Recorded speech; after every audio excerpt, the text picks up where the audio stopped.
Yuru era um caçador numa aldeia remota que amava profundamente a sua irmã. No entanto, um dia uma mulher poderosa que dizia ser a sua verdadeira irmã destrói a sua aldeia e mata todos. Yuru escapa da aldeia com a ajuda de um mercador e invoca dois espíritos poderosos para o ajudar, mudando a sua vida para sempre. Numa aldeia distante, uma mulher acaba de dar à luz um bebê quando o amanhecer se aproxima. A velha parteira descobre que o parto ainda não acabou porque a mulher tem outro bebê no seu ventre. Na verdade, a velha maluca contava com isso. Ela diz à mulher para aguentar as dores do parto e esperar um pouco mais porque ela não pode dar à luz antes de manhã. A sua assistente diz à velha que isso é impossível, mas ela torna-se embaixadora da Nike e diz: "Just do it", porque ela quer que os gêmeos se tornem os que governam o mundo. Em poucos minutos, chega a manhã e nasce o segundo filho. Enquanto a casa se enche com os choros de dois recém-nascidos, o pai fica em choque. Ele olha para os seus filhos, um deles com cabelo dourado como o dia, enquanto o outro tem cabelo preto como a noite. Ele sua muito e leva as mãos à cara, percebendo que a antiga profecia se cumpriu e que nasceram os filhos que separam o dia e a noite. 16 anos depois, o rapaz Yuru tornou-se um bom caçador e um excelente arqueiro. Ele sai sozinho na floresta e caça um pássaro desprevenido à distância antes de olhar para o céu e ver os rastros de fumo deixados pelos aviões, que são chamados de fartos de dragão na sua língua por alguma razão. Yuru logo volta para a aldeia e o seu amigo Danji está no portão à sua espera. Ele faz um escândalo assim que vê Yuru e pergunta como ele se atreve a sair para caçar sozinho novamente. Danji diz que Yuru deveria tê-lo levado caso acontecesse algum acidente na floresta, porque não haveria ninguém para o ajudar lá. Yuru diz-lhe para relaxar porque os seus dois guardiões o protegerão. Danji vê de repente o pássaro pendurado na cela e esquece tudo que estava a falar antes, porque está mais interessado na carne. Ao entrarem na aldeia, todos cumprimentam Yuru, desde os agricultores ocupados às crianças ociosas. Ele cumprimenta-os de volta e depois vai à casa da avó maluca Yamaha, que o ajudou a nascer. A mãe de Danji também está lá a cortar lenha, e ele tenta esconder-se atrás do cavalo para evitar. Mas ela começa a gritar com ele para ser mais como seu melhor amigo, que é exatamente o que a minha mãe faz. Entretanto, Yuru vai ter com Yamaha e pergunta se a sua irmã Asa está bem. Ela afirma, dizendo-lhe que Asa está a cumprir o seu dever perfeitamente. Yuru entra num edifício degradado e mal iluminado para encontrar a sua irmã Asa, que tem estado presa dentro de uma jaula. O rosto de Asa ilumina-se assim que vê o seu irmão, e Yuru começa a contar-lhe sobre o fazão que apanhou mais cedo. Asa começa a animá-lo, mas Yuru diz que queria apanhar um veado ou um javali porque não estão a ter chuva este ano. E a este ritmo, não haverá comida suficiente para alimentar todos. Ele assusta-se ao ouvir isto e pergunta a Yuru se ele irá para o mundo exterior em busca de trabalho se não houver comida suficiente, e ele grita-lhe imediatamente que não vai a lado nenhum. Ele lembra-lhe que trabalhou arduamente para se tornar um caçador habilidoso para que a aldeia se tornasse totalmente dependente dele, e então ninguém concordaria em deixá-lo sair. Ele diz a Asa que vai ficar na aldeia e protegê-la para sempre, e isso anima-a. Nesse momento, a mãe de Danji chega lá e diz a Yuru que o mercador Dera está aqui, e ele vai imediatamente vê-lo. Dera já está a negociar com os aldeões, dizendo-lhes que a economia lá fora está muito má desde que Hormuz fechou. E além disso, a Covid voltou no mundo exterior, então eles precisam de ervas medicinais mais do que qualquer outra coisa. Os aldeões ficam mais do que felizes em negociar com Dara em ervas, e ele tem alguns remédios para os mais velhos também. Yuru logo chega lá, e Dara cumprimenta-o perguntando se ele quer alguma coisa. Yuru responde nervosamente que não precisa de nada, mas Dara atira-lhe uma bola decorada porque sabia que Yuru pediria um presente para a Asa a seguir. Assim que Dara sai, Yuru e Danji ajudam os agricultores a secar as suas colheitas, e Danji comenta que quer crescer e ir para fora da aldeia para trabalhar. Ele diz que as pessoas que saem raramente voltam para casa, então o mundo exterior deve ser um bom lugar. Mas Yuru não pensa como ele quer viver toda a sua vida na aldeia e Danji diz que se ele está tão apegado a Assad, ele deveria levá-la com ele. Yuru grita-lhe que Asa tem um dever importante a cumprir na aldeia, por isso ela não pode sair. Danji fica irritado ao ouvir isto porque ouviu a mesma coisa toda sua vida. Ele diz que nunca viu uma, e que ela pode muito bem ser imaginária neste momento. Yuru responde que apenas pessoas muito especiais podem conhecer a sua irmã, e camponeses como Danji não são dignos. Danji está pronto para partir para a agressão com esta ofensa, quando de repente, ambos os rapazes ouvem os sons de aviões aproximarem-se da sua aldeia, os sons ficam cada vez mais próximos, deixando-os perplexos. E então de repente, alguém usa um poder estranho para soprar a cobertura florestal que esconde a sua aldeia do mundo exterior. No momento seguinte, helicópteros aproximam-se da aldeia, e todos ficam chocados porque nunca esperaram nada assim. As crianças ficam entusiasmadas ao ver os helicópteros e aviões, mas os adultos ficam horrorizados porque costumavam pensar que as coisas voadoras eram dragões e não pedaços de metal. De repente, soldados emboscam-os por trás e começam a matá-los sem piedade. E até Dara, que se virou para ver o que estava a acontecer, é atacado por trás. Os aldeões correm para a avó Yamaha para perguntar o que está a acontecer, e ela responde que alguém quebrou a barreira à volta da sua aldeia. Ela tem a certeza de que eles estão atrás de Yuru e diz aos aldeões para o trazerem a ela imediatamente. Entretanto, Yuru já se dirige para ela depois de encontrar os corpos mortos de aldeões espalhados por todo lado. Danji está em pânico como qualquer um ficaria ao ver cadáveres, mas Yuru verifica calmamente seus pescoços em busca de pulso e depois corre em direção à aldeia. Ele avista dois soldados em cima das escadas, e antes que eles possam apontar suas armas para ele derruba um deles com seu arco e flecha. Ele derruba o segundo também, por pouco a tempo, fazendo com que ele erre o tiro em Danji por pouco. Ambos ficam chocados com a arma estranha que dispara projéteis destrutivos. mas Yuru diz que não tem tempo para se preocupar com isso. Eles nocauteiam os soldados e depois dirigem-se para o templo porque a mãe de Danji e a irmã de Yuru estão ambas lá. Yuru para Danji no portão da aldeia e começa a remover as pedras na base de uma estátua guardiã para revelar uma passagem secreta para o templo. Danji fica chocado ao vê-la, mas Yuru não está a aceitar perguntas agora porque quer chegar a Asa o mais rápido possível. Ao mesmo tempo, os helicópteros largam uma pirralha loira chamada Gabi no chão e ela usa um poder estranho para morder e rasgar os seus alvos à distância. Os aldeões não têm ideia do que está a acontecer e tentam fugir, mas nada está muito longe para Gabi, que mata todos os adultos no local, mas poupa uma rapariga, dizendo-lhe que ela não morde criança. Assim que ela termina de eliminar todos os adultos na sua área, ela pega no seu telemóvel para dizer às forças terrestres para virem. Mas para sua surpresa, ninguém atende a sua chamada. Acontece que Dara é algo como um agente das forças especiais e ele já eliminou todos os soldados que o emboscaram. Ele limpa o sangue da sua faca e imediatamente tira o telemóvel para ligar ao seu parceiro Hana e dizer-lhe que a barreira à volta da aldeia foi quebrada. No entanto, ele não consegue contactá-la e percebe que as coisas são realmente sérias e que estão a lidar com o inimigo mais perigoso possível. Ao mesmo tempo, no templo, uma mulher com um tapa-olho arrasta o corpo inconsciente da avó e amarra consigo quando se depara com a Sai na sua jaula. Ela fica muito irritada ao ver isto e usa o seu poder para estilhaçar a jaula, bem como a cabeça de Asa num único golpe destrutivo. Apenas um segundo depois, Yuru chega a correr lá e ele fica devastado ao ver a sua irmã deitada numa poça de sangue. Ele chama o nome dela e em vez dela a mulher responde, dizendo a Yuru que a sua verdadeira irmã está aqui para buscar. Ela declara que matará todos, exceto Yuru, e ele entra em pânico, perguntando-se quem é esta mulher louca. Ele está furioso com ela por se dizer ser a sua irmã depois de matar Asa e tenta atirar-lhe. No entanto, a mulher reage rapidamente e liberta o seu poder por derrubar, abrindo um buraco no templo no processo. Ao mesmo tempo, Dara move-se pela aldeia, derrubando soldados com precisão milimétrica, enquanto mantém um olho nos helicópteros que cercam a aldeia.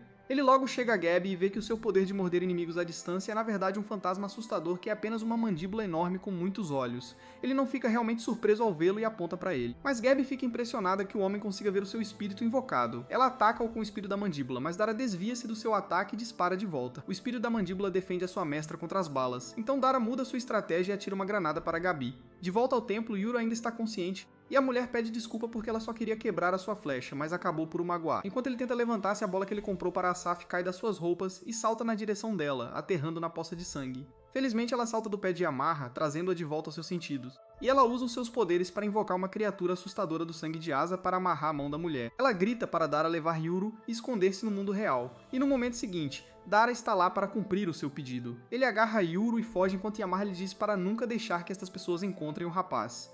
Ao mesmo tempo, Danji está a cuidar da sua mãe ferida quando vê Yuru a ser levado como um saco de batatas pelo mercador. Dara leva-o pela passagem secreta e diz-lhe que vão descer as montanhas. Mas todo mundo de Yuru foi estilhaçado e ele não sabe o que fazer agora. Dara responde que explicará tudo assim que estiverem seguros. Mas assim que ele tenta arrastá-lo, os soldados que montam os helicópteros disparam contra eles. Dara percebe que não podem escapar assim, mas ele teme mais a mulher que diz ser Asa do que os helicópteros. De repente, Yuru começa a murmurar que a mulher matou Asa e todos os outros e que até feriu Yamaha. Ele pergunta por que ela fez tudo isso quando eles nunca lhe fizeram nada de mal. Mas Dara diz-lhe que há coisas mais importantes agora. Ele tira o seu pingente e diz a Yuru para o colocar no buraco entre as duas estátuas guardiãs. Yuru grita que não faz sentido nenhum, mas Dara diz-lhe para o fazer agora mesmo. Yuru não tem escolha senão obedecê-lo. Mas quando ele chega ao buraco, ele encontra lixo depositado lá dentro. Dara diz-lhe para o limpar, plenamente ciente de que os franco-atiradores têm uma mira clara em Yuru. Mas ele também sabe que eles precisam de o capturar vivo. Yuru começa a esfregar o lixo para o limpar e depois coloca o pingente lá dentro. Assim que ele faz isso, Dara avança e bate com a cabeça dele no chão. Yuru grita com ele, perguntando para que raio serviu aquilo, mas algumas gotas do seu sangue caem no pingente de Jade e ele começa a brilhar. O franco-atirador aponta para Dara para o tirar de cena quando de repente as duas estátuas guardiãs começam a brilhar intensamente, cegando todo. No momento seguinte, os helicópteros perdem o equilíbrio ao serem atacados por dois poderosos espíritos selvagens. Yuru observa com admiração e medo enquanto os espíritos derrubam os helicópteros atirando-os para cima dele. Mas felizmente Dara salva-o dos escombros que caem. Enquanto a poeira enche o ar, Yuru ouve duas vozes. A voz masculina diz que o seu mestre desta vez é uma criança, mas ele parece que será fácil de se dar bem. A voz feminina responde que não importa a idade do seu mestre, eles são obrigados a obedecer às suas ordens. Assim que a poeira e a fumaça assentam, ele vê duas pessoas gigantes à sua frente. E Dara diz-lhe que neste mundo, entidades sobrenaturais ocorrem. As pessoas chamam-lhes fantasmas, espíritos, monstros e muitas outras coisas, mas o seu verdadeiro nome é demônios, e o par que está à sua frente são seus demônios. Yuru lembra-se do passado, quando seu pai o levou pela primeira vez à passagem secreta por baixo das estátuas guardiãs. Ele disse-lhe que esta passagem foi feita há muito tempo pelo seu governante, quando esta aldeia era uma fortaleza. Ela ligava as duas estátuas guardiãs ao templo e o pai de Yuru disse-lhe para usar este caminho apenas quando fosse realmente necessário. No final do caminho, ele disse-lhe que as suas duas divindades guardiãs, chamadas Esquerda e Direita, estão sempre a vigiá-los, e no presente elas dizem-lhe o mesmo. O Og do cabelo vermelho é a direita, que diz a Yuru que eles sempre estiveram a vigiar, e o Og do cabelo branco esquerda diz-lhe que a partir de hoje ele é o seu mestre. Yuru fica pasmado ao ouvir isto, e ele pergunta se Dara bateu com a cabeça com muita força para o fazer ver coisas. A direita começa a mexer no cabelo de Yuru, dizendo que o Churão é o seu novo mestre, mas a esquerda diz-lhe para ter modos porque, embora Yuru possa ser uma criança que cresceu à frente deles, ele é o seu mestre. Dara também os cumprimenta, e os dois demônios reconhecem-no como um servo demônio.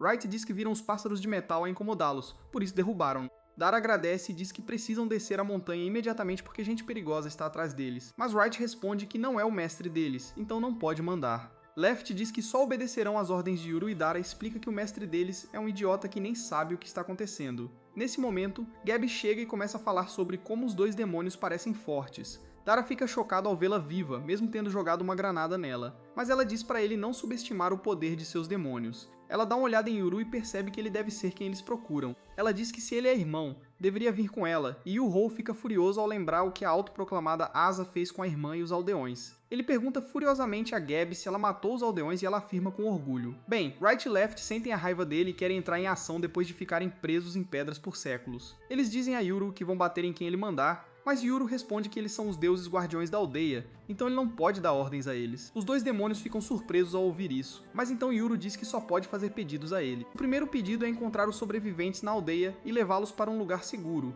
enquanto seu segundo pedido é não tocar em Gabi de forma alguma porque ela é seu alvo. Ele tira uma flecha de sua aljava e a carrega, e Gabi começa a surtar mais do que quando uma granada foi jogada nela. Yuru diz aos seus demônios que, além disso, eles podem fazer o que quiserem. Ao mesmo tempo, Yamaha ainda está tentando segurar a proclamada Issa, mas ela joga contra a parede e amaldiçoa, jurando que nunca esquecerão a velha pelo que ela fez. Ela foge com isso e no caminho encontra Danji e sua mãe, mas ela já atingiu seu objetivo, então não se incomoda em matá-los. Enquanto isso, Wright fica animado ao ouvir que Yuru lhes deu carta branca, e ele corre direto para a aldeia. Gabi tenta mordê-lo com seus demônios de mandíbula, mas Wright é mais rápido, e ele passa pelas mandíbulas instantaneamente, antes de avisar a garota que seu parceiro é o mais feroz deles.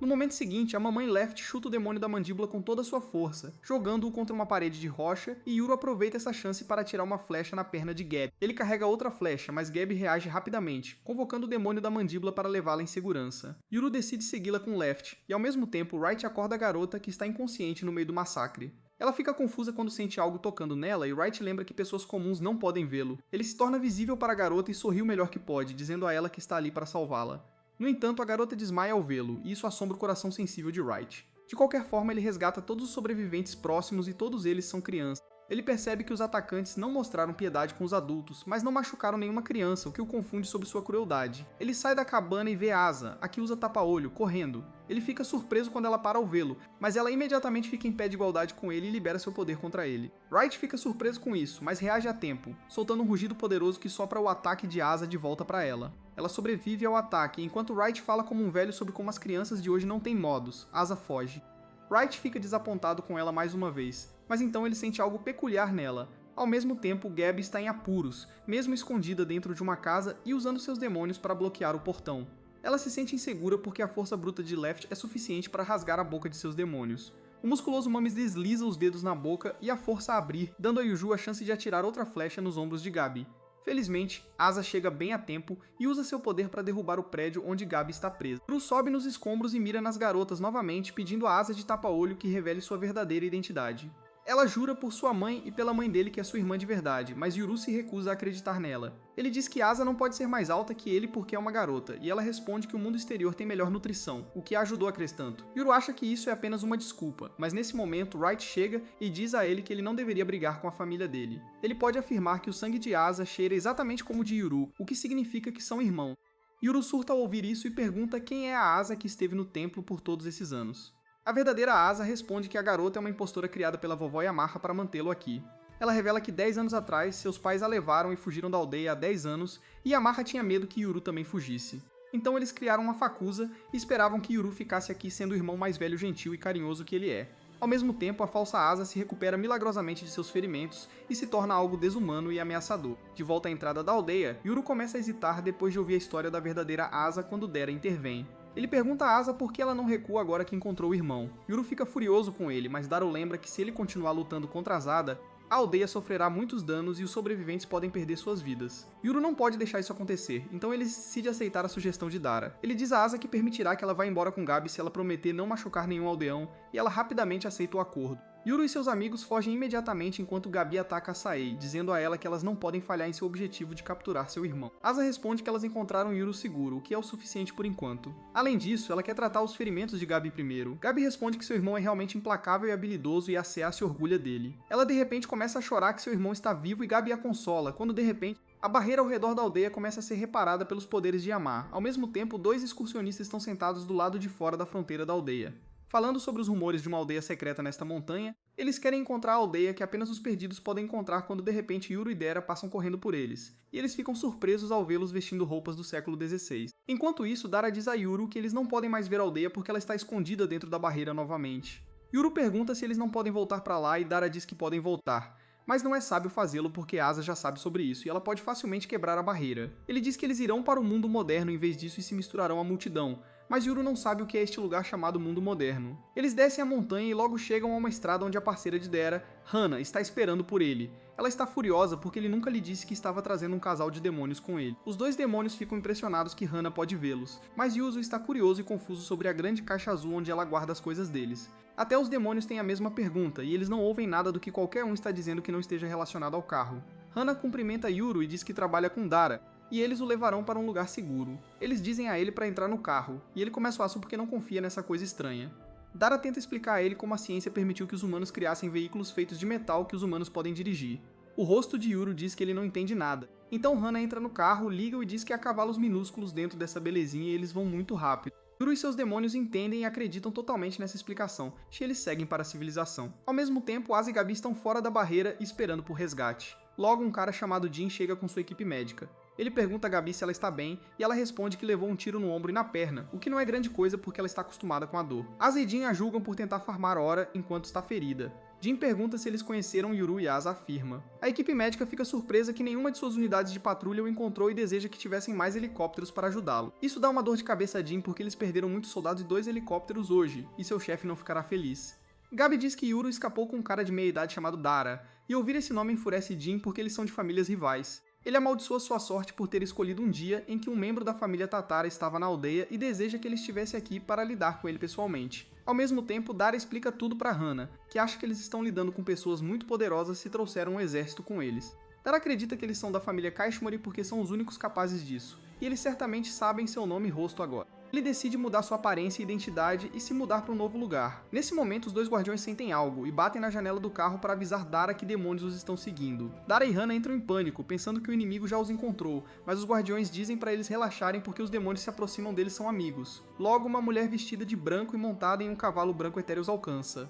Ela cumprimenta os 2 guardiões com um sorriso, dizendo que faz 400 anos desde a última vez que se encontraram. Os guardiões a cumprimentam e apresentam Yuru como seu novo mestre. A mulher fica feliz em vê-lo, mas quando ouve que Yuru é um dos filhos que dividem o dia e a noite, ela fica preocupada com o futuro dele. Ela pergunta aos guardiões o que eles farão agora. Eles respondem que planejam se esconder em uma aldeia distante. A mulher voa para longe com isso, desejando-lhe sorte e dizendo que estará esperando para ouvir suas histórias quando eles voltarem. Enquanto tudo isso acontecia, Dara e Hana ficaram de queixo caído de choque porque a mulher e seu cavalo não eram um par comum. Yuru pergunta a eles o que eram aquelas coisas e ambos gritam com ele para mostrar algum respeito. Eles dizem que o par de demônios é Oshurazama, um deus legítimo que está em uma escala diferente em comparação com demônios normais. Dara e Hana começam a rezar e agradecer sua sorte por terem visto um deus enquanto ainda estão vivos, mas os guardiões não ficam felizes em ouvir como os humanos discriminam diferentes tipos de demônios. Hana então diz a Yuru que existem diferentes tipos de demônios, variando de deuses a espíritos menores, e eles têm efeitos diferentes em seus mestres. À noite, eles chegam a uma cidade e os olhos de Yuru se arregalam de choque ao ver tantas luzes minúsculas à distância. Hana para o carro em uma área de descanso e compra roupas novas para Yuru para que ele não pareça um ator de teatro fugitivo. Yuru fica surpreso ao ver uma camiseta pela primeira vez em sua vida, e então Dara chega com sandálias para ele. Yuru fica surpreso com seu novo visual, mas então sua atenção se volta para os itens de comida que Hana trouxe. Ele fica chocado ao ver arroz 100% puro sem adição de milhetos como recheio. E além disso, os bolinhos de arroz têm cobertura de algas marinhas, que é um item de luxo em sua aldeia. Ele surta, perguntando a Hana se ela é uma princesa ou algo assim para poder pagar por isso, e Dara diz a ele que essas coisas são muito comuns aqui. Yuru nem sabe como abrir os bolinhos de arroz embalados, então Hana o ajuda a rasgar a embalagem plástica. Yuru fica impressionado com o sabor dos bolinhos de arroz embalados, e Dara diz a ele para experimentar outras coisas também.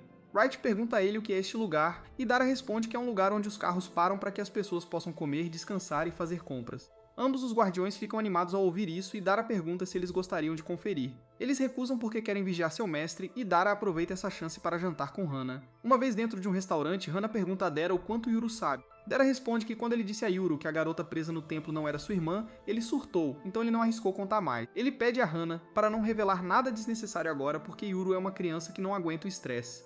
Ela responde que não consegue entender como ele pensa porque ela não gosta de crianças. Ela pergunta a Dara se ele vai levar Yuru para a casa dele, mas ele se recusa, dizendo que seus inimigos já sabem o nome dele agora, ele vai mudar de endereço.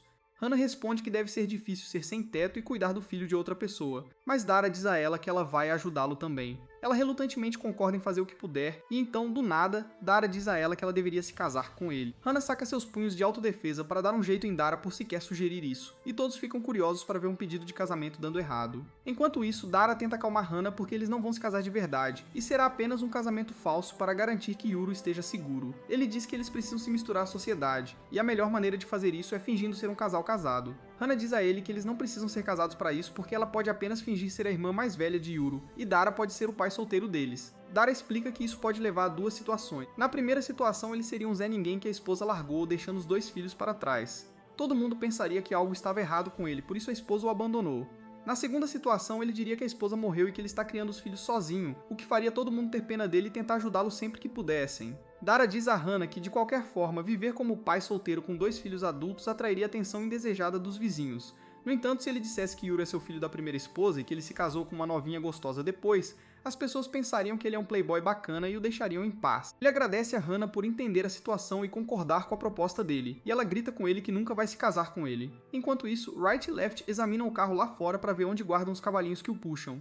Não encontram nada, e então Yuru aparece lá para se desculpar com eles por ter comido toda a comida e não ter deixado nada para eles. Wright fica muito feliz que seu novo mestre seja tão gentil, mas Left diz para ele não se preocupar com eles porque demônios não comem comida humana. Ele então vai direto ao ponto e pede que contem tudo o que sabem sobre ele e sua irmã. Ambos os demônios ficam sérios ao ouvir essa pergunta, e Wright diz que eles ficaram na entrada da vila Higashi por 400 anos, então só viram as pessoas que iam e vinham. Eles não sabem muito sobre o que aconteceu dentro da vila, mas viram os pais de Yuru tirando da vila muitas vezes. Wright lembra Yuru de como seu pai o levava para caçar quando era jovem, e ele se lembra claramente dessas memórias preciosas que fez com o pai. Left bem diz que eles nunca viram a irmã gêmea dele e nem ouviram nada sobre ela, exceto a notícia de que ela nasceu. No começo, eles pensaram que ela poderia ter morrido, então 10 anos atrás eles viram os pais de Yuru fugindo da vila com uma garota cujo sangue cheirava exatamente como Yuru. Yuru fica chocado ao ouvir isso porque acreditava que seus pais o abandonaram junto com Azi, mas eles só o abandonaram. Ele quer perguntar aos pais por que o deixaram. E para isso, ele decide encontrar a verdadeira Asai porque ela saberá onde estão seus pais. Nesse momento, Dara e Hana voltam, e Yuru fica chocado ao ver Hana literalmente fervendo de raiva e mordendo os lábios enquanto ela diz a Yuru que, a partir de agora, eles serão seus responsáveis legais. Yuru não entende o que significa legal ou responsável, e Hana diz a ele que basicamente eles são seus pais e serão responsáveis se ele se meter em encrenca. Dito isso, Dara diz a Yuru que eles vão viajar por muito tempo, então ele deveria usar o banheiro agora. Yuru responde que já fez suas necessidades nos arbustos e Dara fica discretamente decepcionado com ele.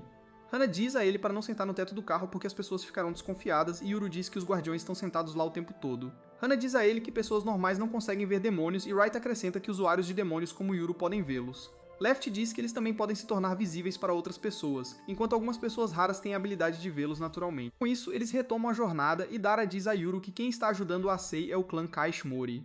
Ele diz que eles também têm alguns usuários de demônios porque originalmente pertenciam à vila Higashi, assim como ele. Eles deixaram a vila porque surgiram algumas diferenças de opinião e então se estabeleceram no mundo moderno. Hana diz que não quer se envolver com eles porque são pessoas perigosas e Dara concorda com ela. Ele diz que eles vivem neste mundo há gerações, então não sabem muito sobre os segredos da vila. No entanto, eles têm as ocupações de seus ancestrais passadas para ele. Ele fala sobre como a vovó Yamaha não queria que ninguém de fora soubesse onde ficava a vila Higashi, porque ela tinha certeza de que as pessoas de fora quereriam usar o poder dos gêmeos para benefício próprio. Dara diz a Yuru que ele providencia bens e informações para repassá-los aos aldeões, enquanto Hana faz bicos neste mundo e nunca foi à vila. Dara diz que não sabe o que está passando pela cabeça de Yamaha, mas como seu clã é leal à vila, ele tem que seguir as regras e proteger Yuru. Yuru se lembra de como Yamaha ficou chateada com Asaf encontrando e como ela gritou com Dara para não deixar ninguém encontrá-lo. Ele pergunta a Dara o que há de tão especial nele e em sua irmã, e ele conta sobre a antiga profecia. Quando um menino e uma menina nascem em uma vila a leste, no dia em que o dia e a noite são iguais, o mundo será dilacerado. Wright diz a Yuru que a última vez que isso aconteceu foi há 400 anos, e gêmeos que dividiram o dia e a noite nasceram na vila Higashi.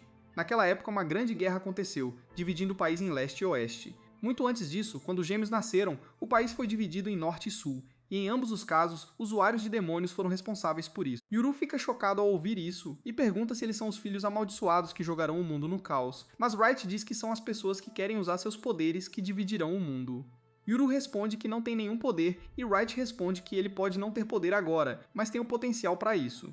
Dara diz que Asa já adquiriu seu poder, e Wright fica animado ao dizer que o poder dela se chama Break e pode quebrar qualquer coisa à força. Não importa que tipo de alvo seja, seu poder gêmeo se chama Seal, e como o nome sugere, pode fechar qualquer coisa com força. Hana fica curiosa e pergunta o que acontece se os dois poderes colidirem e Dara se vira para os guardiões em busca de uma resposta. Ele pergunta se alguém obteve ambos os poderes ao mesmo tempo, e Left responde que ela não sabe de nada assim ter acontecido. Nisso, Yuru se lembra de que havia uma barreira ao redor da vila, e ele pergunta a Dara como ele conseguiu entrar e sair tão facilmente. Dara responde que há uma rota muito específica que se deve seguir para chegar à vila. Inclui dar a volta em uma pilha de pedras algumas vezes e depois cruzar encruzilhadas específicas em ângulos específicos e assim por diante. Ele diz que o caminho para chegar à vila é bastante confuso, mas ele aprendeu com seu clã quando era criança, e agora ele pode voltar para a vila sempre que quiser. Dara acrescenta que às vezes pessoas que se perdem nas montanhas podem seguir a rota acidentalmente, e elas acabam na vila como a mãe de Yuru. Yuru fica chocado ao ouvir isso, mas então ele se lembra de como sua mãe costumava dizer que ela era de um lugar distante onde seu nome significava noite. Ela queria mostrar aquele mundo para ele um dia, e ele percebe que finalmente está no lugar de nascimento dela agora.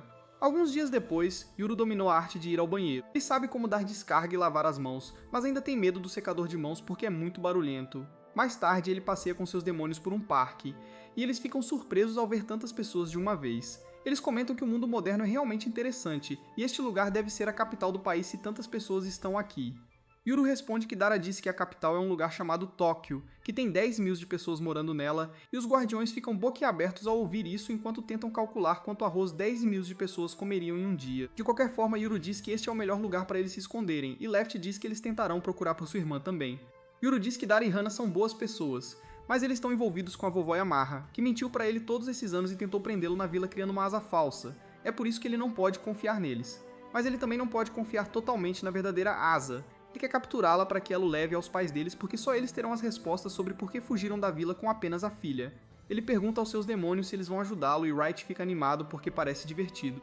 Left diz ao seu parceiro para não se comportar de maneira tão boba quando seu mestre está tão sério. Wright pergunta a ela o que ela pensa sobre isso, e ela responde que não gosta que as pessoas a persigam porque ela é o predador alfa e ela quer ser quem persegue. Enquanto Yuru fica intimidado com a atitude dela, Wright se orgulha dela. Com isso, eles vão conversar com Dara, que acaba de encerrar sua ligação com Hana, dizendo a Yuru que eles têm boas notícias porque Hana encontrou um lugar para eles morarem. Yuru está mais curioso sobre seu celular em vez disso, e Dara tenta explicá-lo para ele, mas ele não consegue encontrar as palavras certas. Então ele decide adotar a abordagem de Hana em vez disso e diz a ele que é um sinal de fumaça para enviar mensagens para uma pessoa. Logo, eles chegam ao apartamento que Hana alugou para eles, e Yuru fica perplexo ao entrar. Ele continua escaneando o apartamento porque está curioso sobre como são os gigantescos edifícios de pedra por dentro. Hana se acostumou tanto com suas reações chocadas que ela nem se importa mais com elas. Ela diz a Dara que as conexões de energia e água já estão configuradas, e eles estão esperando a conexão de gás ser ativada também. Ela dá a Dara um quarto com visual ocidental, enquanto diz a Yuru que ele pode usar o quarto japonês tradicional com tatames. Yuru fica completamente louco ao ver tatames em seu quarto porque eles são um item de luxo na vila que só são usados por Asei ou para ocasiões realmente especiais. Ele está pronto para lamber os tatames para ver se são reais, e então ele se joga neles, perguntando a Hana se ela tem certeza de que ele pode morar em um lugar tão caro. Nesse momento ele abre os olhos e vê um cachorro e um gato observando-o, e sem aviso, eles o espancam. O grito de Yuru chega aos seus demônios que estão olhando o banheiro, e eles imediatamente vão ao quarto de seu mestre para ver o que está acontecendo. Hana está apresentando seus animais de estimação, o cachorro Gyro e o gato laranja assustador Kotuzu. Wright e Left imediatamente se sentam e cumprimentam os animais, agradecendo por deixá-los entrar. Eles se apresentam como os demônios de Yuru, e ele fica confuso sobre por que eles estão reagindo assim. Ele fica ainda mais chocado quando o gato e o cachorro apertam as mãos dos guardiões, e nesse momento Dara aparece. Ele também cumprimenta os animais dizendo que nunca viu os demônios de Hana antes. Yuru perde a cabeça ao ouvir isso porque não consegue acreditar que um cachorro de aparência normal e um gato que parece um pervertido certificado sejam demônios. Bem, os demônios de Hana não gostam do tom dele, então eles cortam o dedo dele e depois o socam no estômago para que ele aprenda a lição. Wright e Left dizem a Yuru para se comportar bem na frente de seus anfitriões, mas ele ainda não consegue digerir o golpe. Depois disso, Hana coloca uma placa de nome temporária na frente da porta com o sobrenome dela. Dara diz que como ele é o marido, deveria ser o nome dele, mas Hana lembra que seus inimigos já sabem sobre ele, então seria melhor se usassem o nome dela. Ela diz a Yuru para usar esse nome também. e ele surta ao saber que ambos têm sobrenomes porque em seu lugar, apenas nobres têm sobrenomes. Hana diz a ele que todo mundo tem um sobrenome aqui, mas Dera torna as coisas mais interessantes dizendo a Yuru que Hana possui uma montanha. Hana grita com ele para não criar confusão e explica que herdou algumas terras, mas não consegue mantê-las e não há ninguém disposto a comprá-las. Yuru pergunta animadamente se ele pode ir caçar em sua montanha, o que é uma cantada lendária. Hana diz que ele não pode fazer isso porque precisa de uma licença para caçar neste mundo. Yuru acha difícil acreditar e Dara diz a ele que ele precisa de uma licença para dirigir carros também, deixando-o absolutamente perplexo. Ao mesmo tempo, Ace está em uma mansão luxuosa treinando suas habilidades. Ela estala o dedo para liberar apenas um pouquinho de seu poder na maçã à sua frente. E mesmo sendo precisa, ela não tem poder para fazer nada além de descascá-la. Ela decide usar a palma da mão inteira para canalizar mais poder. Mas desta vez ela não é nada precisa e acaba danificando o jardim. Nesse momento, o chefe da família Cashmore e o dono da mansão chegam lá e Asa se desculpa por continuar danificando o jardim dele. Ele diz a ela que tudo bem, desde que ela não mate ninguém e pede que ela continue praticando. Ele então diz a Jin para limpar as coisas e ele imediatamente invoca seu demônio. Uma piranha minúscula que cresce gigantesca enquanto nada pelas pedras e depois engole as estátuas que Asa acabou de quebrar. Depois disso, Asa pergunta ao chefe o que há para hoje, e ele responde que está ali para ver Gabi, que está ocupada jogando videogame e diz ao velho que ele não precisava se incomodar em vir aqui. O velho a verifica e seus demônios e Asa pergunta se ela gostaria da maçã que ela não conseguiu destruir. Gabi fica feliz em aceitar a oferta, mas Asa não tem faca. Felizmente, Jin a cobre e ele faz sua piranha vomitar uma faca que estava carregando. Asa aceita a faca, mas Gabi se recusa a comer qualquer coisa que venha da barriga de um peixe nojento. Enfim, ela volta atrás na palavra rapidinho e curte a maçã com todo mundo. O chefe então diz pra Gabi que ela tem que ficar aqui e se recuperar, e o Asa vai cuidar dela. O Asa fica surpreso com isso, mas o velho diz pra ela que se as pessoas souberem que ela e o irmão saíram da montanha, eles farão de tudo pra raptá-los. Ele também não confia totalmente nos próprios parentes e diz pra Asa que ela precisa ficar segura aqui.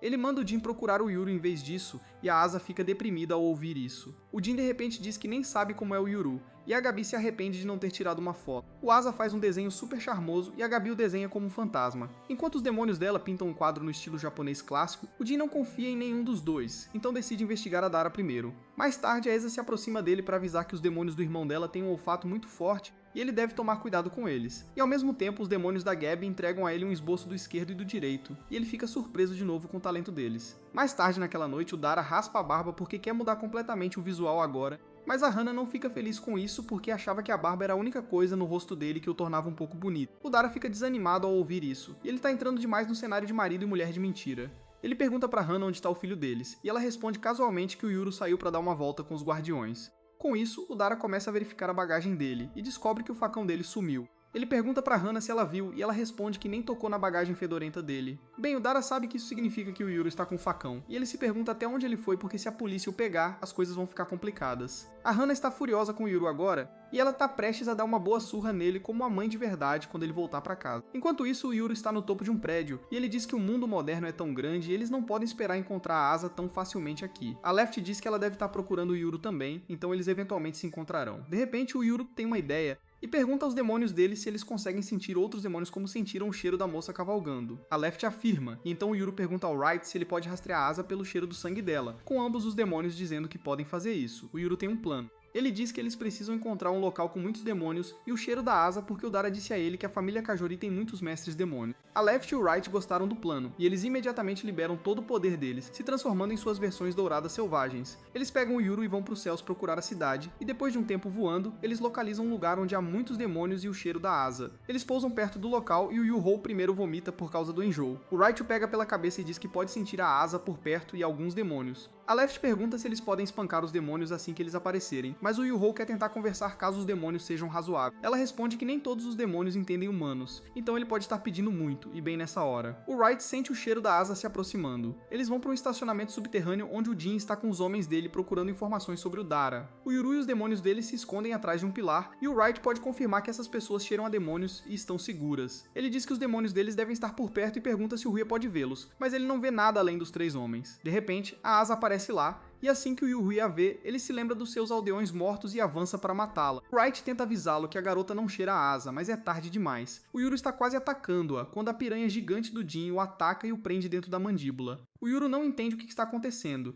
então o Jin explica que ouviu que os demônios dele tinham um nariz afiado, então ele usou o sangue da Asa para atraí-los. E a Asa que ele vê agora é uma ilusão criada pelo demônio dele. Ao mesmo tempo, a Hana está em pânico e dizendo ao Dera que eles precisam encontrar o Yuru logo, e ele acha que ele pode machucar alguém porque ele não conhece as regras. A Hana diz a ele que as coisas vão ser ainda piores se ele se machucar. O Dara fica impressionado que ela se importa tanto com o Yuru, mas a Hana diz a ele que ela não se importa se o garoto vive ou morre. Ela explica que ele não tem documentos e, mais importante, nenhum seguro. Então eles terão que pagar as despesas médicas dele do bolso deles, e isso é o suficiente para fazer o Dara entrar em pânico também. A Hana imediatamente se vira para o cachorro dela, o Gyro, e pede para ele rastrear o Yuru cheirando a jaqueta dele. O Gyro primeiro lança uma indireta silenciosa sobre o quão mal o Yuru fede e depois salta pelos prédios para localizá-lo. Ao mesmo tempo, o Kotsu rastreia a localização ao vivo do Gyro usando o Gypsy e o Dara fica surpreso ao ver que um gato pode usar tecnologia moderna tão bem. A Hana fica chocada ao descobrir que o Yuru já chegou a Tóquio, mas o Dara se pergunta o que ele está fazendo lá. Enquanto isso, o Jin agradece ao Yuru por ter vindo até aqui e poupado o trabalho de procurá-lo. O Jin fica furioso e tenta se libertar cortando os dentes da piranha, mas eles são muito duros para serem cortados pelo facão dele. Os capangas do Jin ordenam que os demônios do Yuru saiam, e os dois se perguntam o que devem fazer. A Left diz que os homens não possuem armas, mas o Wright pode dizer que os outros dois caras também têm um par de demônios servindo a eles. Eles estão confusos sobre o que fazer, mas então decidem sair e enfrentar o que acontecer de frente. Os capangas do Jin ficam satisfeitos ao ver isso e dizem para eles pararem agora mesmo se quiserem que o mestre deles viva. Mas o Wright e a Left continuam andando em diligência a eles. O Wright pergunta a Left quem elas devem capturar primeiro, e ela sugere que lidar com o Jin seria a melhor opção. O Yuru pede desculpas por ter perdido a calma, mas a Left diz para ele ficar onde está porque assim os demônios do Jin não podem fazer nada. O Jin e os homens dele ficam chocados ao ver um demônio dando ordens ao mestre dela, mas o Wright ri e diz que o mestre deles deu a eles carta branca. O Jin decide enfrentá-los de frente e ordena que o outro demônio dele traga algumas armas. A piranha pequena vomita um monte de armas e espadas, e o Yuru diz aos demônios dele para terem cuidado porque ele sabe o que essas armas podem fazer. Os homens começam a atirar nos guardiões, mas as balas não têm efeito sobre eles porque seus corpos são feitos de pedra. Nem mesmo os tiros de espingarda causam dano e os dois se perguntam se isso é algo a se temer. De repente um cara tira uma granada no Wright, mas ele a come como um Chad. No entanto, o único dano que ele sofre é quando a piranha cospe uma estátua de pedra nele. De repente o careca pega um pé de cabra para atacar, mas a Left o bloqueia e o joga contra o pilar. O Jin ataca o Wright com uma espada que quebra ao atingi-lo, e os dois guardiões decidem parar de se segurar. No entanto, o loiro usa os demônios dele naquele momento e invoca uma enorme tartaruga bem em cima da Left para pressioná-la. Enquanto isso, um coelhinho minúsculo puxa o vestido do Wright antes de derrubá-lo e depois sobrecarregá-lo com seus golpes super rápidos e poderosos. O Wright pede a Left para apoiá-lo, mas ela não consegue se mover do lugar porque a tartaruga é muito pesada. O Yuru percebe que seus demônios estão em apuros agora, mas ele rapidamente olha ao redor do estacionamento e tem um plano instantaneamente. Ele joga o facão no olho da tartaruga, fazendo-a vacilar e pular para longe. Isso liberta a Left, que imediatamente salta e esmaga os dentes da piranha com um chute poderoso. O Yuru está livre agora, e ele joga um dente de piranha no careca antes de dizer ao Wright para apagar as luzes. O Wright ruge alto, apagando todas as luzes do estacionamento. E na escuridão, o Yuru escapa. O coelhinho diz ao mestre dele que os demônios do Yuru estão fugindo, mas o Jin diz para ele não se preocupar porque os demônios do terceiro cara já estão esperando na saída.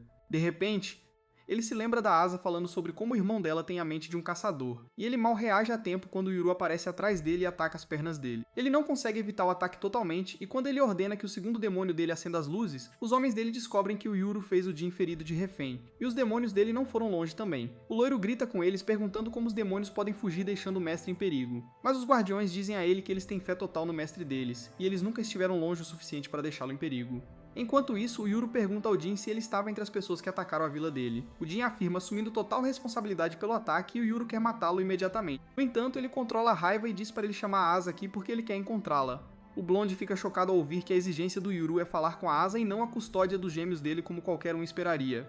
O Jin diz a ele que a Vila Higashi não quer os dois gêmeos, e o Yuru responde que ele não está representando a vila dele, mas a si mesmo. O Jin diz a ele para ir para a mansão Kemuri porque a Asa está esperando por ele lá. O Yuru sabe que será tão estúpido quanto entrar na toca de um urso e ordena ao Jin que a chame aqui imediatamente. De repente, o Balde pede um cessar-fogo temporário para que ele possa fechar os ferimentos do Jin antes que ele morra de perda de sangue. O Yuru concorda com isso e diz que o Jin deve ser um cara delicado para sangrar tanto, mesmo que o corte tenha sido superficial. O Jin fica chocado ao ouvir isso e pergunta ao Yuru se ele cortou superficialmente de propósito. O Yuru afirma, dizendo que ele sentiu que o Jin não estava tentando matá-lo, então ele se segurou. Mas se fosse uma luta até a morte, ele não teria mostrado misericórdia. No entanto, o Yuru sabe que se o Jin quisesse matá-lo, ele poderia facilmente fazer isso com o primeiro ataque furtivo. Ao mesmo tempo, a atenção do Wright se volta para a piranha gigante, e ele percebe que é o demônio do Jin, enquanto o coelho e a tartaruga pertencem ao Blonde. Left pergunta ao Balde onde estão os demônios dele, e ele responde que eles estavam ao redor deles o tempo todo. A Left pergunta se ele não os trouxe aqui porque eles não são bons em lutar, mas ele aponta para o olho gigantesco que os encara através da porta e diz que os demônios deles são simplesmente grandes demais para caberem neste lugar minúsculo. É o que ela disse. O Yuru começa a entrar em pânico ao ver Attack on Titan na vida real, e o Jin diz a ele que não chamará Asa aqui não importa o que. Ele promete que o Yuru não será ferido se ele for para a mansão Kaimori, porque eles não querem machucá-lo. O Yuru olha para o coelho e a tartaruga, e depois para o demônio gigante do lado de fora da porta e percebe que seus guardiões não conseguirão lidar com todos eles enquanto o protegem. Ele decide aceitar a oferta e diz ao Jin que irá com ele, mas ele deve tratar seus guardiões com respeito. Ele então ordena ao Jin que o leve para Asai imediatamente. Mas antes disso, o Jin decide fazer uma pequena limpeza. Ele ordena que sua piranha gigante coma as armas e os destroços espalhados pela sala e explica ao Yuru que seus demônios são chamados de catadores. A piranha grande come tudo, e a pequena pode tirá-los a qualquer momento. Ele explica que ele frequentemente alimenta seus peixes com coisas que podem ser úteis em situações de emergência. O Yuru não entende muitas palavras chiques que o Jin usa, mas ele entende que seus demônios são muito convenientes. Enquanto isso, a Left se interessa pela tartaruga que aprendeu o tempo todo. Ela pergunta ao Blonde o quão pesada é a tartaruga dele, e ele responde que nunca mediu oficialmente, mas ela pode ficar mais pesada do que o que ela lidou. A Left fica desapontada consigo mesma ao ouvir isso, e ela responde que precisa de mais treinamento. O Blonde está totalmente apaixonado pela Mami musculosa neste momento, e ao mesmo tempo o coelho dele percebe o Wright olhando para ele. O coelho faz uma cara de superioridade para provocá-lo, e isso irrita o Wright. Ele pergunta ao Yuru se ele é bom em caçar, e o Yuru friamente responde que eles precisam armar armadilhas para coelhos porque eles fazem um bom caldo. O Blonde e o coelho dele ficam aterrorizados ao ouvir isso, mas bem nessa hora, a segurança do estacionamento finalmente decide aparecer. O Blonde e o Careca vão falar com ele e dizem que todas as luzes se apagaram de repente. O guarda de segurança fica chocado ao ver todas as luzes quebradas e decide evacuar as pessoas presas lá dentro primeiro, sem perceber que há mais demônios lá do que humanos. Por outro lado, acorda com uma mensagem de Jin, dizendo que ele está trazendo o Yuru, e ela imediatamente surta. Ela dá um tapa na Gabi para acordá-la, e conta a boa notícia antes de ficar imediatamente confusa, e perguntar o que ela deve vestir para cumprimentar o irmão. Ao mesmo tempo, o Jin leva o Yuru para a mansão Kaimori e liga para o velho chefe para dar a boa notícia. O velho fica satisfeito ao ouvir isso e diz ao Jin para dirigir devagar porque ele precisa de tempo para voltar para casa de uma pequena viagem a uma fonte termal com os demônios dele. No caminho, o Yuru continua olhando para os prédios à distância enquanto eles entram na luxuosa mansão Kaimori. O Wright e a Left estão em alerta o tempo todo, e o Wright pergunta ao Jin por que este lugar está tão vazio porque ele ouviu que a família Kaimori tinha muitos usuários de demônios. O Jin responde que há muitos demônios por perto, mas eles estão em uma área VIP especial que fica logo à frente. Eles passam por um velho portão de madeira, que serve de barreira. Assim que entram, Wright e Left sentem tantos demônios na área que esquecem a matemática básica e não conseguem contar quantos pares existem. Ao mesmo tempo, os demônios de Gabi dizem a ela que Yuru está ali, e ela repassa a mensagem para a Sunny, que está muito animada para vê-lo novamente. Ela pede para Gabi ir com ela, mas ela passa, pois não planeja encontrar Yuru caso ele atire mais flechas em seu corpo. Eisa entende a situação dela e se despede enquanto Gabi vai dormir. Ao mesmo tempo, o demônio cão de Hana está em frente à barreira que ele não consegue cruzar. Seu gato exibe com precisão a posição dele no Google Maps, e tanto Dera quanto Hana ficam confusas ao ver que Yuru parou em um prédio grande. No entanto, quando descobrem que o prédio pertence a Fakajimori, elas começam a se agitar. Hana acha que Yuru foi capturado, mas Dara não acha que os guardiões permitiriam isso. De qualquer forma, ele decide ir buscar Yuru e trazê-lo para casa. Hana pergunta se ela deve levá-lo de carro, mas ele responde que a família Kajoruori ainda não sabe que estão trabalhando juntos, então ela deve ficar quieta. Enquanto isso, Yuru chega à mansão principal da família Kaishimori, onde um cara loiro assustador chamado Asuma aparece. Jin pergunta o que ele está fazendo acordado tão tarde e Asuma responde que veio dar as boas-vindas ao outro gêmeo. Jin fica chocado ao ouvir isso porque ele nunca deu nenhuma dessas informações a Asuma, e ele responde que tem ouvidos aguçados. Ele percebe que Jin está ferido, mas não lhe dá muita atenção e vai cumprimentar Yuru em vez disso. Nesse momento, Eisa vem correndo e Yuru não fica feliz. No entanto, ela está extasiada e pergunta se pode abraçá-lo, mas ele recusa claramente. Eisa fica triste ao ouvir isso, e então Yuru diz a ela que não está ali para ser amigo dela, mas para fazer algumas perguntas. Eisa está ansiosa para contar tudo, mas Yuru diz a ela para cuidar do ferimento de Jin antes disso. Asuma aproveita essa chance e diz que, enquanto Asa está mostrando Jin para a enfermeira, ele pode mostrar Yuru pela mansão. Jin recusa friamente em nome de Yuru, dizendo que ele é o convidado deles e ficará com eles. Asuma não revida e se afasta com o L, enquanto Jin ordena a Balde que fique no portão de guarda. Ele também diz a Yuru para ficar perto dele dentro da mansão, senão ele se perderá. Com isso, eles vão para a enfermaria, onde o médico vilão de cabelo roxo trata os ferimentos de Jin. Após receber seus pontos, ele devolve o frasco de sangue de Asa ao médico. Isso lembra Yuru de algo importante. Ele diz que apenas monstros retiram sangue de pessoas vivas, e Asa diz a ele que foi ideia dela. O médico vilão diz a Yuru que, com a ciência médica moderna, eles podem extrair a quantidade necessária de sangue sem machucar o paciente. Yuru não acredita em nada disso e diz que deve ser magia negra ou algo assim, mas Asa o assegura que é completamente seguro e até indolor se alguém habilidoso o fizer. Com isso, ela fica na frente dele com uma expressão séria no rosto e pergunta se pode abraçá-lo agora. Ele recusa e começa a rosnar para ela, antes de dizer que sua irmãzinha deveria ser menor e mais fofa, mas ela é bem grande. Asa diz a ele que se ele comer a comida aqui embaixo, ele também crescerá forte e saudável. Yo-Ho reclama que a comida aqui é salgada e muito temperada, mas ele gosta do arroz. Ele de repente percebe que está esquecendo a questão principal e pergunta a Asa onde estão seus pais. A atitude dela muda imediatamente ao ouvir essa pergunta. E ela diz rabugenta a Yuru que seus pais não estão aqui. Ele acha isso improvável, mas Asa diz que seus pais estão desaparecidos e ela não tem ideia de onde eles estão. Ela se vira para Jin para recitar a história completa e ele pergunta quanto ele deve contar a Yuru. Asa diz que ele deve contar tudo porque ela não quer mentir para o irmão. Jin não fica feliz ao ouvir isso, mas é decisão de Asa, então ele diz que muita coisa aconteceu depois que os pais de Yuru deixaram a vila. A família Kashmori os acolheu e depois de um tempo eles decidiram visitar a casa da mãe de Yuru. Yuru fica animado ao ouvir isso, pois se lembra de como sua mãe era deste mundo e ela queria levá-lo para casa. Jin diz que sua mãe era de Okinawa e Asa explica que é uma ilha ao sul e eles precisam pegar um avião para chegar lá. Após o ataque à sua vila, Yuru sabe o que são aviões, mas ainda fica chocado ao saber que são veículos. Asa explica que sua mãe só queria mostrar aos pais que ela não estava perdida em alguma montanha, mas encontrou uma família, então ela estava muito ansiosa para ir para casa. Ela deixou a jovem Asa com a família Kajamori e embarcou em um avião, mas quando o avião pousou, nenhum de seus pais foi encontrado. Yuru fica chocado ao ouvir isso e pergunta se seus pais caíram do avião, mas a Sei diz que isso não é possível. Yuru pergunta como isso pôde acontecer e se eles não tinham guardas com eles. Jin responde que eles tinham um guarda confiável que empunhava demônios, mas ele desapareceu com eles também. Yuru diz que o guarda parece suspeito agora e tanto Jin quanto Asa concordam com essa teoria. Asa diz que o guarda poderia ter sido um agente secreto da Vila Higashi, cuja missão era se aproximar de seus pais e sequestrá-los. Jin diz que foi uma falha da família Kashmori, não importa como tenha acontecido. Yuru pergunta a Asa como ela pode confiar nessas pessoas depois que seus pais desapareceram, e ela responde que confia na família Kashmori porque o velho mestre a manteve segura por tanto tempo quando a vila continuava enviando assassinos atrás dela. Yuru não tem resposta para isso e o ambiente fica em um silêncio constrangedor. Enquanto isso, alguns inimigos descobriram que Yuru e Asa estão ambos na mansão Kashmori agora, e seus guerreiros mais capazes estão feridos ou fora de estação. Eles acham que é o momento perfeito para pegá-los, porque o poder de Asa é muito reduzido à noite e Yuru ainda não despertou seu poder.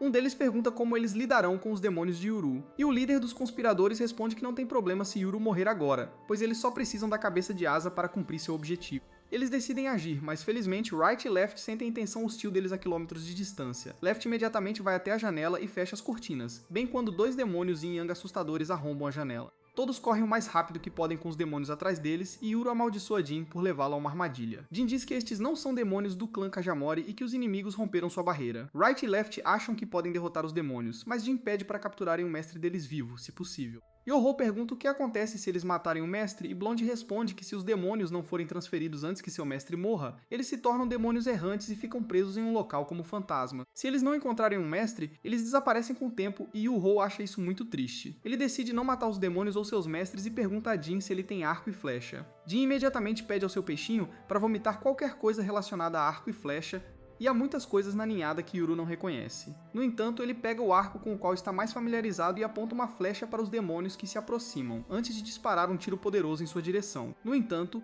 ele nem consegue mirar corretamente com a flecha que voa em direção ao telhado e Yuru culpa o arco, dizendo que ele precisa de ajuste. Os demônios Yin Yang ainda estão carregando contra eles, então eles correm para um local mais seguro onde Jin liga para Gabi, pedindo para ela dar suporte a eles. Infelizmente, Gabi está escondida dentro de seu demônio de mandíbula, pois um assustador está preso nas mandíbulas, enquanto o outro está desesperadamente tentando libertar seu parceiro. Ela pergunta a Jin o que diabos está acontecendo, e ele responde que eles estão lutando contra demônios que nunca viram antes. Gabi o chama de nerd estúpido e diz para ele fazer seu trabalho de proteger Azaben. Jin responde que ele está ferido agora, então ele não pode lutar totalmente. Mas Yuru e seus demônios estão cuidando das coisas para ele. Gabi fica um pouco irritada ao ouvir o nome de Yuru, mas acredita que ele será capaz de lidar com as coisas do seu lado. Ela pergunta a Jin se ela pode fazer o que quiser do seu lado, e ele lhe dá total liberdade. Assim que ela ouve isso, Gabi diz ao seu demônio de mandíbula para morder o atacante preso, e ele obedece instantaneamente, arrancando a cabeça do demônio de forma limpa. Bozak Horseman está muito aterrorizado para se mover agora e Gabi diz ameaçadoramente que o deixará se juntar ao seu parceiro na vida após a morte. O demônio cavalo tenta fugir, mas o demônio de mandíbula de Gabi é rápido o suficiente para alcançá-lo e mordê-lo. Com isso, Gabi esfaqueia para fora de seu quarto e encontra um monte de demônios espreitando, olhando para ela ameaçadoramente. No entanto, ela sabe que o perigo. Ela é o perigo e diz ao seu demônio que há muitos lanches da meia-noite para ele esta noite. Por outro lado, Yuru e outros ainda estão fugindo dos demônios Yin Yang quando Asa diz que pode detê-los. Yuru pergunta se ela realmente pode fazer isso, e Asa pergunta se ela pode abraçá-lo assim que ela desligar esses demônios. Yuru recusa, então ela fica um pouco irritada e pede desculpas a Jin se seus ataques danificarem a mansão. Eles entram em uma sala onde Asa pede a Yuru para distrair o demônio branco por um tempo, para que ela possa usar seus poderes. Ele carrega uma flecha para fazer o que foi pedido, mas assim que os dois demônios entram na sala, eles se fundem para liberar seu verdadeiro poder antes que alguém possa contra-atacá-los. Yuru e Asa se encontram presos em dimensões alternativas, enquanto Jin e outros entram em pânico ao ver que os gêmeos desapareceram. O demônio Yang tenta fugir após cumprir seu objetivo, mas Blonde imediatamente invoca sua tartaruga sobre ele, prendendo a lagarta gigante em seu lugar. Ele diz que se este demônio pode fazer as pessoas desaparecerem sem deixar vestígios, ele deve estar relacionado ao desaparecimento dos pais de Asa. Ele comanda sua tartaruga para aumentar ainda mais seu peso, prendendo o demônio Yin Yang firmemente no chão. Jin diz a ele que ele não pode matar o demônio ou seu mestre porque eles precisam obter informações deles e Blonde concorda. Nesse momento, seu coelho diz a ele que há muitos demônios inimigos lá fora e Blonde imediatamente pede a Jin para lidar com eles, enquanto ele se concentra em seu alvo. Até o coelho decide pegar o caminho mais fácil e diz que protegerá seu mestre, e Jin relutantemente se prepara para lutar. Ele sabe que o velho mestre e seus 2 guarda-costas de elite estão fora de estação, e outro empunhador de demônios habilidoso não está em condições de trabalho.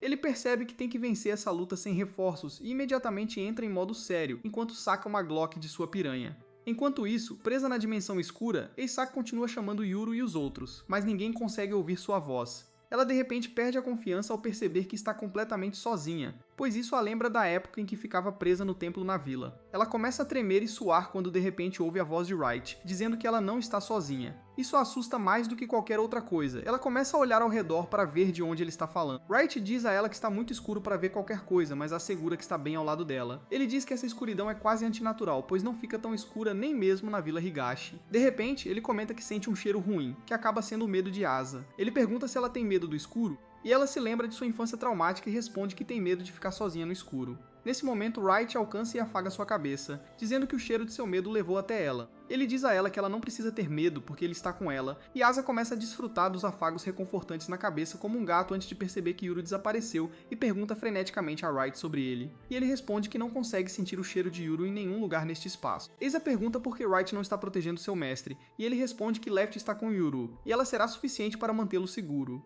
Ele então diz a Asa que veio aqui porque queria falar com ela, e ela fica surpresa ao ouvir isso. Wright a lembra de como ela o agiu sem aviso na primeira vez que se encontraram, e desde que ele veio para a mansão. Ela nem o cumprimentou.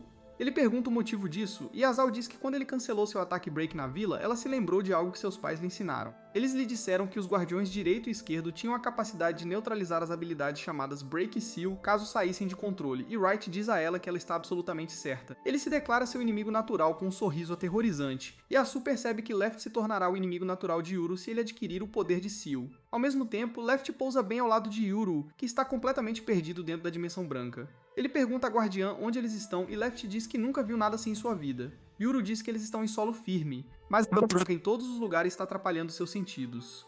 Left explica que quando ela estava voando mais cedo, ela bateu em um telhado, o que significa que este lugar é uma barreira projetada para mantê-los dentro. Yuru entra em pânico um pouco ao ouvir isso, mas então pede a Left para ajudá-lo a ajustar a mira de um novo arco. Ela fica um pouco confusa com a atitude dele e Yuru diz que o pai o ensinou a manter suas ferramentas em bom estado e está pronto para qualquer batalha.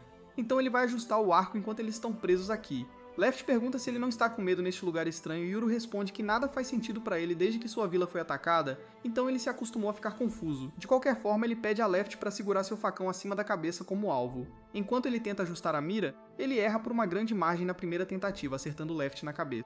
O Yuru entra em pânico e pede desculpas, mas Left diz pra ele continuar porque ela é feita de pedra e flechas não podem fazer nada com ela. Yuru erra outro tiro também e começa a surtar. Sem conseguir descobrir o que está errado, Left pergunta se ele não está preocupado com a irmã e Yuho responde que ela tem o poder de quebrar. Então ela deve ser capaz de sair da barreira sozinha. Ao mesmo tempo, no mundo real, a tartaruga sente algo estranho e pula do seu lugar. Blonde pergunta o que está acontecendo e a tartaruga apenas aponta para o demônio Yin Yang que de repente se abre, com Asa e Wright saindo dele graças aos poderes dela. Todos ficam animados em vê-la, mas Asa tem coisas mais importantes a fazer antes de se juntar a eles. Ela usa seus poderes para quebrar o contrato do demônio Yin Yang com seu mestre, e então pede ao médico o sangue dela. Ela espirra o frasco de sangue no demônio Yin Yang para formar um contrato com ele, e ele instantaneamente a aceita como sua nova mestra. O demônio começa a se aconchegar com Asa, que fica surpresa com o quão amigável ele é. Ela pergunta se ele engoliu o irmão dela, e assim que o demônio afirma, Asa franticamente pede para ele cuspir. No momento seguinte, o demônio cospe Yuru e Left, que não perdem tempo e viram suas armas contra ele. Eisa pede para eles pararem porque o demônio está do lado deles e Yuru diz para ela explicar antes que ele atire.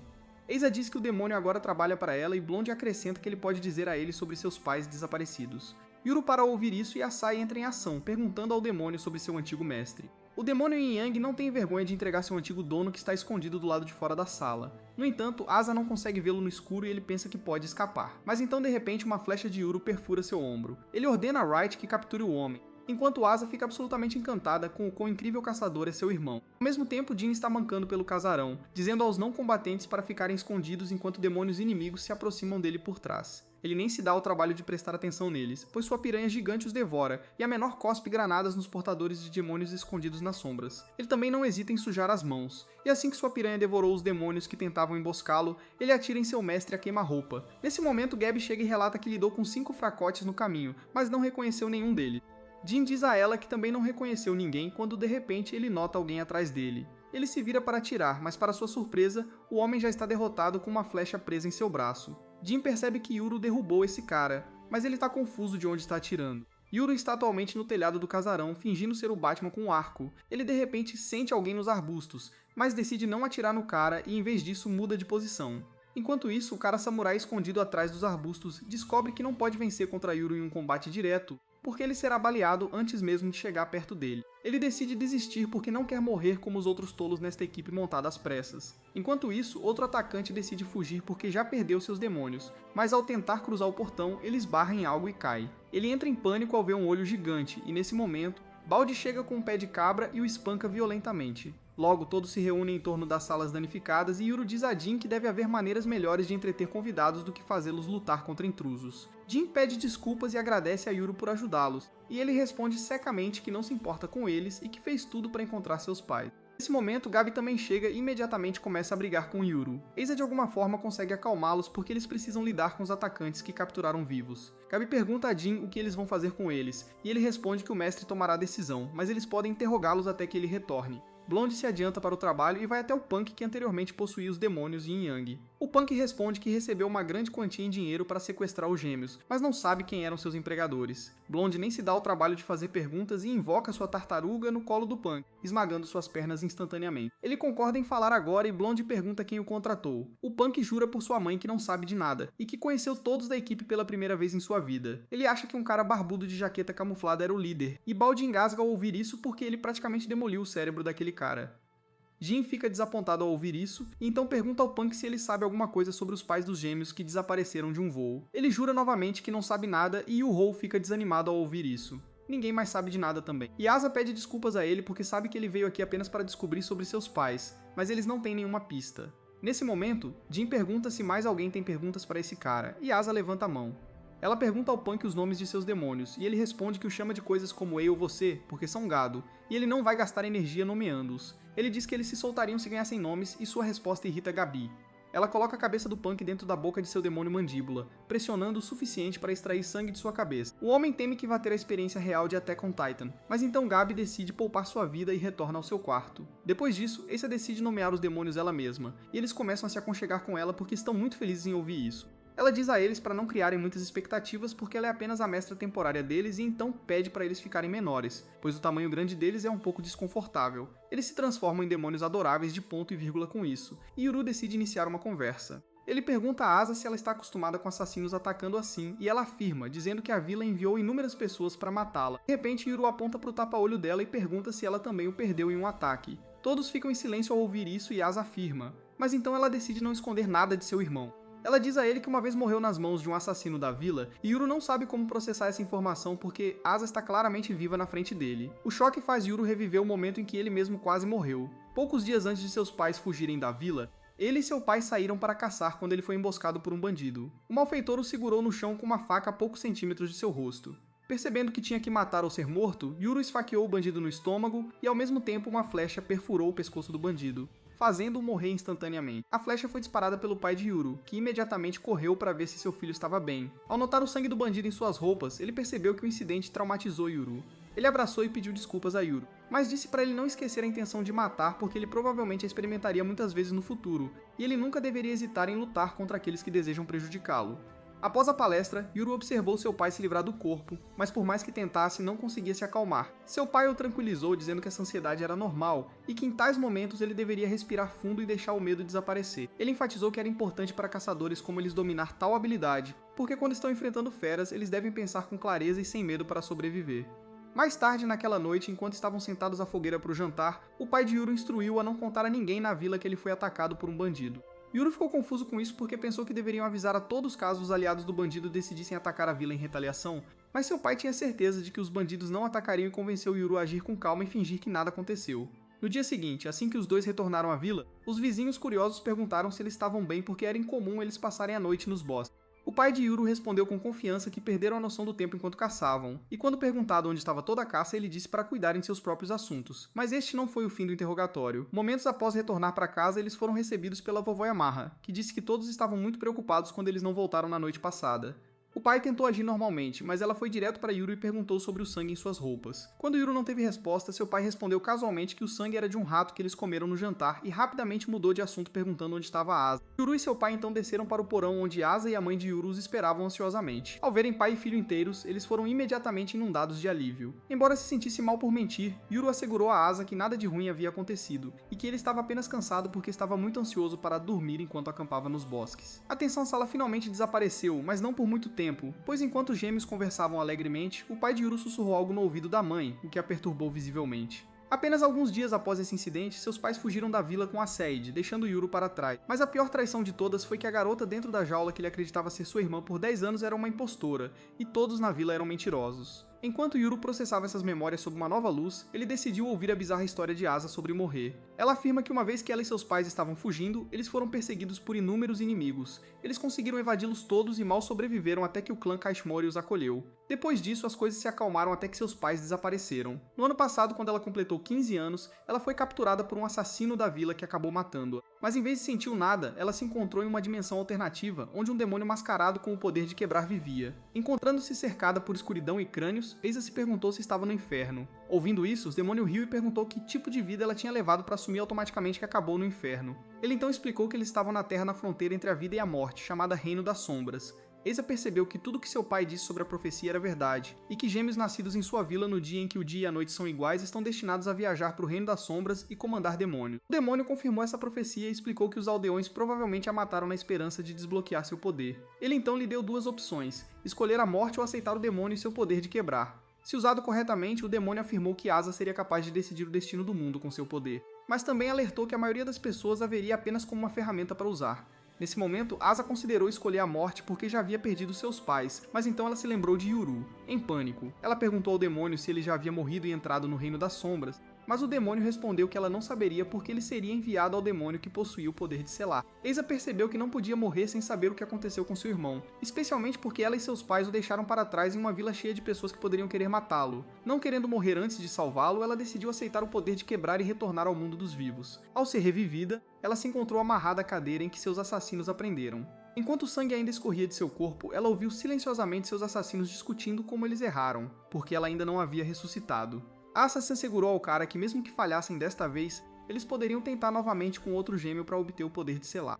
Ela acrescentou que como Yuru foi lavado cerebralmente pela vila, seria mais fácil capturá-lo e manipulá-lo. Asa decidiu que já tinha ouvido o suficiente e usou seus novos poderes para libertar as mãos das cordas. Um de seus olhos começou a brilhar enquanto ela ia atacá-los, terminando a luta unilateral com um único golpe. Momentos depois, Gabi encontrou Asa sentada ao lado dos corpos dos dois assassinos. Gabi sentiu pena de Asa porque ela nunca tinha tirado a vida de ninguém antes, mas Asa declarou que agora havia aceitado o caminho que foi escolhido para ela, e que isso incluía sujar as próprias mãos. Agora que ela terminou de contar a história de como morreu e voltou à vida, Asa pede desculpas a Yuru por não ser mais a irmã doce e inocente que ele conhecia. Enquanto isso, Gabi volta ao seu quarto e encontra duas bonecas de palha, uma de cavalo e outra de boi. Ela adivinha que são restos dos demônios que derrotou durante o ataque e decide honrá-los enterrando as bonecas no quintal. No dia seguinte, enquanto o clã Kajamorte limpa a bagunça do ataque da noite anterior, Dara aparece no portão da mansão e afirma que veio buscar Yuru. Jin imediatamente fica sabendo de sua chegada e informa Yuru, que se pergunta como lidar com a situação. Ele percebe que não sabe se deve confiar em Dara ou no clã Kajimori e decide ouvir ambos os lados ao mesmo tempo. Então ele pede a Jin para deixar Dara entrar. Enquanto caminham em direção à entrada para encontrar Dara, eles são interceptados pelo assustador Asuma, que aponta o quão bagunçada a mansão está. Quando Jin explica que a mansão foi invadida por portadores de demônios na noite anterior, Asuma age surpreso. Jin acha sua falta de noção difícil de acreditar por causa de sua audição aguçada e o acusa de ter ficado intencionalmente fora da luta, mas Asuma, sem vergonha, afirma ter dormido durante tudo. Ao mesmo tempo, uma enorme baleia chamada Haga entra e pergunta se um terremoto atingiu a mansão. Assim que Asuma explica a situação, Hagar olha freneticamente ao redor para ver se Asa está bem, e é quando ele nota Yuru pela primeira vez. Ele imediatamente o reconhece como o gêmeo de Asa e fica feliz em saber que ela finalmente o encontrou. Mas sua alegria de repente se transforma em medo quando ele nota os dois demônios gigantes direita e esquerda encarando-o. Não é todo dia que ele encontra pessoas maiores que ele.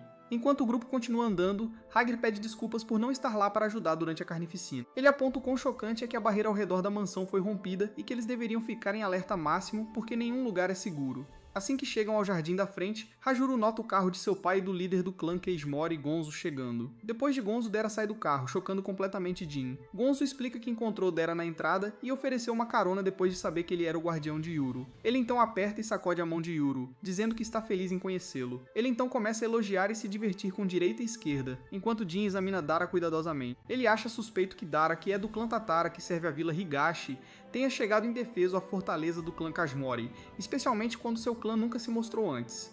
Jin não é o único que está inquieto, pois até Gonzo secretamente deseja matar Dara à vista. Yuru sente a energia hostil e se pergunta o que o clã Tatara fez com os cachorris para merecer tanto ódio, mas ele descarta esses pensamentos por enquanto. Em vez disso, ele confronta Dara, direita e esquerda, por não lhe dizer que ele poderia obter os poderes do selo se morresse. Dara responde que não podia ter certeza se as lendas eram verdadeiras, e ele sabia que se contasse a Yuru, ele arriscaria imprudentemente sua vida se sua irmã estivesse em perigo, pois ele teria uma falsa sensação de segurança. Direita e esquerda apoiam Dara, dizendo que não há garantia de que ele será ressuscitado se morrer. Left acrescenta que da última vez que gêmeos como Asa e Yuru nasceram há 400 anos, um deles não conseguiu voltar à vida depois de morrer. Yuru e Asa ficam chocados em silêncio depois de ouvir isso, mas Gonzo rapidamente muda o clima dizendo que tais conversas não devem ser feitas de estômago vazio e pergunta se todos estão com fome. Como todos estão cansados da batalha da noite anterior, eles salivam com a ideia de comida, então Gonzo ordena que seus mordomos preparem o café da manhã. Enquanto todos voltam para dentro da mansão para comer, Asa fica super feliz em tomar café da manhã com seu irmão depois de 10 anos inteiros. Gonzo leva todos para o salão para tomar café da manhã juntos, mas está completamente destruído após a luta da noite passada. Agar pergunta se ele deve consertar e Gonzo diz para ele ir em frente. Agar entra na sala e invoca seu primeiro demônio, uma chama branca em seu ombro. Direita e esquerda ficam surpresas ao ver o demônio de fogo, mas o que a choca ainda mais é sua habilidade. Agar simplesmente move a mão na direção do chão danificado, e ele é instantaneamente reparado, mesmo que seja apenas uma mancha branca. Ele então invoca seu segundo demônio, uma chama preta, e usa seu poder para preencher cores e texturas no chão que ele acabou de reparar. Ele repete o mesmo processo com as janelas e móveis quebrados. E logo, a sala volta ao seu estado original. Yuru não consegue acreditar no que acabou de ver, então ele examina o chão e pergunta a Hagar como ele fez isso. A baleia diz a ele que seus demônios se chamam Preto e Branco. Enquanto o Branco pode consertar qualquer coisa que ele quiser, Preto pode usar sua habilidade para preencher os detalhes do item. Yuru nem sabe o que é mangá. Dara, por outro lado, já ouviu o nome de Hagar. A baleia fica um pouco envergonhada por ser reconhecida e diz que ganha a vida decentemente com seu trabalho. Além disso, como a família Kajori tem uma reputação implacável, ele não conta a ninguém que é um deles. Dara fica surpreso ao ouvir isso, e Hagar decide jogar um fato ainda mais inacreditável sobre ele. Ele revela que ele, Asuma e Jin são irmãos, sendo ele o mais velho e Jin o mais novo deles. Yuru não consegue acreditar que um tio rabugento como Jin seja o irmão mais novo, e Jin fica furioso com sua reação. Hagrid então acrescenta que eles são irmãos de mães diferentes, por isso se parecem diferentes. Asuma diz que, como filho mais velho, Hagrid é o herdeiro da família Kashmori, e diz a Yuru que ser amigo dele o ajudará mais tarde na vida. H se recusa imediatamente a assumir o comando de sua família duvidosa porque está satisfeito com sua carreira pacífica e respeitável. Dara imediatamente se dirige ao pilar de madeira e diz a Hagar que sua arte está incompleta porque a madeira que ele consertou é preta e branca. H responde que a cor do entorno naturalmente sangrará na madeira reparada, então parecerá natural. Mas então, de repente, ele nota algo incomum. Ele fica bravo consigo mesmo porque errou os detalhes do pilar, pois deveria ter bordas desgastadas por ser bastante antigo. Ele descobre que também errou o tapete, pois deveria estar mais danificado. Ele decide refazê-lo corretamente, mas Jin diz para ele calar a boca porque eles precisam tomar café da manhã primeiro. Logo, os servos chegam com comida e Gonzo diz a todos para sentarem onde quiserem porque são uma família moderna e os padrões tradicionais de assento não são importantes para eles. Yuru nota dois pequenos lutadores de sumô carregando um monte de almofadas em sua direção. Ele continua olhando para as duas pequenas criaturas em descrença enquanto um servo vem pegar as almofadas e lhe diz para sentar. Os mini-sumos então arrumam almofadas para a direita e esquerda, que dizem a Gonzo que não é necessário porque eles não comem comida humana. Mas ele diz que trata todos os seus convidados igualmente. Logo, todos começam a comer e Jin pergunta a Dara como ele descobriu que Yuru estava aqui. Dara responde que é um segredo, então Jin pergunta se a Vila Higashi estava por trás dos portadores de demônios que atacaram a mansão ontem à noite. Dara responde alegremente que não tem ideia disso, e então acrescenta que não tem motivo para atacar os gêmeos. Jin diz que o momento é realmente estranho porque o ataque começou assim que Yuru entrou na mansão. Enquanto isso, Yuru está ocupado comendo e Asa está ocupada fangirling depois dele. Jin pergunta a Dara se é verdade que membros da família Tatara podem passar por barreiras, e ele responde que não pode cruzar as barreiras de outras famílias. Dara então volta sua atenção para Asa, perguntando se o clã Kaismori a tratou bem. Asum friamente diz a ele para não se preocupar com ela porque ela está bem aqui. Ela afirma que assassinos não podem atingi-la na mansão Kismori, mas eles de alguma forma invadiram ontem à noite. A médica diz que não quer que Asun saia da mansão porque assassinos estão sempre esperando do lado de fora. No entanto, há momentos em que eles não podem dar a ela cuidados médicos suficientes na mansão, então ela tem que ir para hospitais. Asa acrescenta que estava em um hospital quando foi sequestrada por assassinos da Vila Higashi. Dara fica chocado ao ouvir isso e pergunta a Asa se ela estava doente. Ela diz que foi apenas uma úlcera gástrica, e então começa a encará-lo ameaçadoramente, dizendo que a pegou por causa do estresse constante de assassinos querendo sua vida. Dara fica intimidado com sua atitude e pede desculpas, mesmo que não tenha nada a ver com os ataques. Ele então pergunta a Asa sobre seu registro familiar, porque ela não pode ter seguro sem isso. Asa responde que não tem registro familiar. Ela planejava obtê-lo do lado de sua mãe, já que ela era deste mundo. Mas então seus pais desapareceram no meio do voo. Isso é um choque para Dara porque ele nunca soube que os pais dos gêmeos haviam desaparecido. Ele diz que não ouviu falar disso na vila, e afirma que a Vila Higashi pode não ser a responsável por isso. Ganzo diz claramente que não acredita nele, e Dara esclarece que matou pessoas invadindo a vila, mas nunca atacou ninguém como os extremistas da vila. Ele diz a Ganzo que veio aqui sem armas para pegar Yuru pacificamente e para provar que não quer lutar. Ele acrescenta que pode ter sido alguém da família Kaimori que atacou os pais dos gêmeos porque ele sabe que todos eles não acreditam na mesma coisa. Dara então pergunta a Ganzo o que ele quer fazer com os gêmeos, e o velho responde que o poder dos gêmeos sempre traz caos ao mundo. Ele quer que Yuru e Asa sejam o último par de gêmeos infelizes e destruam a Vila Higashi para que nenhum outro gêmeo seja produzido. Gonzo começa a difamar a Vila Higashi, dizendo que é um lugar ultrapassado que ainda sonha em conquistar o mundo.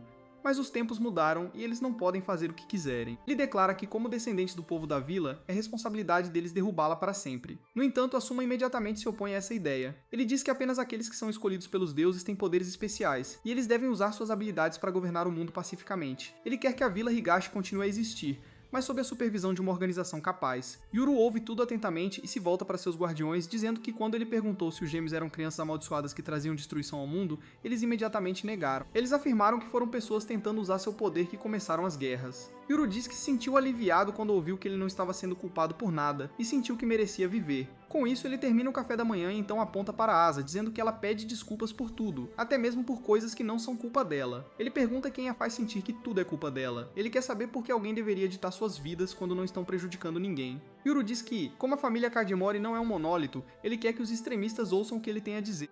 Ele pede a Dara para passar essa mensagem para todos na Vila Higashi também. Ele declara que não tem intenção de fugir ou se esconder, e quem quiser atacá-lo pode vir com toda a sua força. Ele os derrotará e então obterá todas as informações que puder deles. Dara tenta acalmá-lo, mas então, de repente, Asa se levanta e chama Yuru o maior idiota que o mundo já produziu. Yuru fica intimidado por ela, e Asa diz a ele que ele pode ser tão confiante apenas porque não sabe como é ter assassinos constantemente tentando matá-lo. Ela diz que não quer que ele passe pelo que ela enfrentou, e ele deveria correr e se esconder para se manter seguro. Asa se volta para os guardiões para que eles possam dar um jeito em seu mestre. Mas eles estão literalmente brilhando de alegria ao ouvir que Yuru planeja lutar, e eles terão muita ação. Gabi também concorda com Yuru, dizendo que ele quer tirar metade do fardo de Asa, então é uma coisa boa. Bem, Yuru nunca pensou nisso dessa forma, e ele se sente desconfortável em ser feito um herói quando ele estava apenas tentando ser um Sigma Mile. Nesse exato momento, Ganzo pergunta a Yuru se ele quer se juntar à família Kashmari porque então ele estará seguro e confortável. Yuru recusa instantaneamente, dizendo que Ganzo chamou a vila de um lugar miserável que precisa ser destruído. No entanto, ele nasceu e foi criado lá, e há pessoas de quem ele se importa na vila. Ele agradece a Ganzo por tentar ajudar, mas declara que não pode estar com as pessoas que atacaram sua vila. Ele quer procurar seus pais primeiro antes de fazer qualquer outra coisa, mas até Dara não quer que ele procure problemas agora. De qualquer forma, Dara pergunta a Gonzo e Asa se eles podem ir agora, e Asa de repente se curva diante dele e dos guardiões, pedindo-lhes para manter seu irmão seguro. Com isso, eles saem e Asa para bem em frente ao portão, dizendo a Yuru que ela não cruza a fronteira ou será atacada por pessoas que querem seu poder. Yuru se lembra de como Asa não podia sair da gaiola na vila e pensa que sua prisão se tornou maior, mas ela ainda não está livre. Nesse exato momento, Eisa lhe mostra uma foto de seus pais antes de desaparecerem e Yuru, junto com seus demônios, surta porque eles nunca viram a fotografia antes. Eisa decide mostrar a ele como uma câmera funciona tirando uma selfie. E enquanto Yuru fica pasmo e impressionado com isso, ela fica feliz por ter conseguido enganá-lo para tirar uma foto. Direita e esquerda também querem uma foto, mas infelizmente câmeras geralmente não capturam um demônio. Yuru pede para Asa mostrar a foto dos pais de novo, porque faz 10 anos que não os vê. Asa diz que vai mandar uma versão impressa logo, e Yuru fica super feliz. Ela pergunta o endereço dele, mas ele não lembra. E o plano da Eisa de saber o endereço falha. Ela tenta perguntar pro Dara, mas ele não confia nela o suficiente para dar informações pessoais. Jin diz que seria legal ter um jeito de compartilhar novidades e pede o e-mail dele, mas o Dara também não quer. Jin tem uma ideia melhor e dá um cartão de visita de um bar que a família dele administra. Ele diz pro Dara pegar o nome dele e do bar para se comunicarem. O Dara aceita de boa, porque planeja beber na conta do Jin. Ele agradece a família Kagemori pelo café da manhã e sai da barreira deles. Mas antes de irem, a Aiza tem uma última coisa para dizer pro Yuru. Ela conta que os pais dele ficaram de coração partido em deixá-lo na vila. Eles queriam levá-lo junto, mas a vovó Yamaha atrapalhou e eles mal conseguiram sair. Yuru se emociona ao ouvir isso e diz que só essa informação já valeu a pena vir. A Aiza não se controla ao ouvir isso e corre para fora da barreira para abraçá-lo. Yuru fica surpreso com isso, e então a Asa coloca a mão nas costas dele, dizendo para ele se cuidar. Ela volta correndo para dentro e enquanto o portão fecha, Yuru cai de joelhos. Todo mundo fica preocupado que o Asad tenha feito algo, mas o Yuru diz que baixou a guarda e que se fosse um urso ele estaria morto. Ele começa a chorar, dizendo que essa garota é definitivamente uma Sei porque ela costumava colocar a mão nas costas dele assim no passado. Enquanto isso, a Aiza diz pro Jin não colocar um espião atrás do irmão dela porque confiança é importante. E ele concorda, mas aparentemente o Asuma não, e ele manda uma borboleta seguir o Yuru. Alguns minutos depois, Yuru e o grupo dele saem da mansão Kagemori e o Dara começa a pensar em como vai beber na conta do Jin no bar que ele falou. De repente, ele percebe o Yuru meio cabisbaixo, então decide mudar o astral dele dizendo que já que estão no meio da cidade, deveriam explorá-la e aprender mais sobre o mundo. Yuru não entende do que ele está falando, mas logo Dara o leva para um barco e ele não para de olhar pela janela enquanto os demônios dele se divertem no teto do barco. Em seguida, o Dara o leva para andar de metrô e o Yuru surta de novo. Mas quando eles vão para um hipódromo, ele se sente completamente deslocado porque todo mundo está gritando feito louco. Assim que a corrida acaba, o Yuru começa a falar que os cavalos daqui são maiores e mais rápidos que os da vila. Ele já gostou do cavalo que ganhou a corrida e pergunta pro Dara quanto custaria. O Dara nem consegue calcular o preço de um cavalo de corrida e diz pro Yuru esquecer isso, oferecendo comprar outras coisas essenciais que ele precisa para viver ali.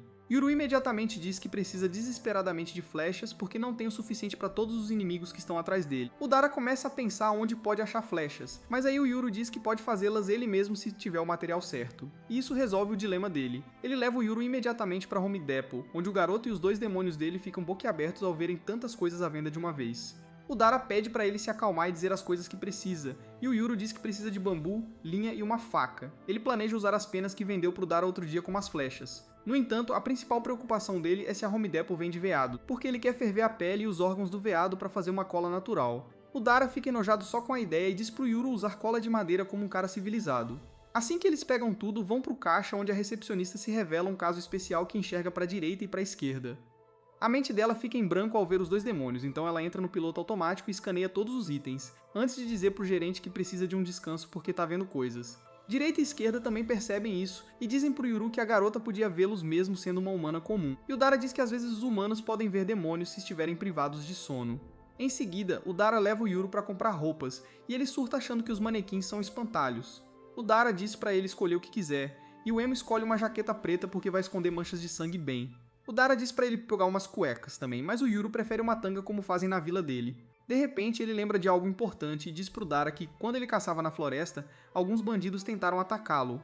Obviamente, eles não eram páreo para ele e ele os matou primeiro, mas ele notou algo estranho neles. As mãos deles estavam muito limpas comparadas às pessoas da vila, cujas mãos e unhas têm tanta sujeira que nunca pode ser lavada. No entanto, o mais importante era que um deles usava cuecas como essas, e agora o Yuru tem certeza de que os bandidos eram assassinos enviados pelo mundo moderno para matá-lo. Direita e esquerda, no entanto, acham que o oposto é mais possível. Eles dizem pro Yuru que a vila deve ter mandado os assassinos e os feitos se vestir como forasteiros para que ele não desconfiasse deles quando morresse e ganhasse a habilidade de selar. Yuru diz que mesmo querendo acreditar que a vila não faria isso com ele não pode confiar totalmente neles agora. O Dara diz que só ele e mais algumas pessoas sabem o caminho para entrar na vila Higashi e o Yuru fica satisfeito em ouvir isso porque isso diminui a lista de alvos dele.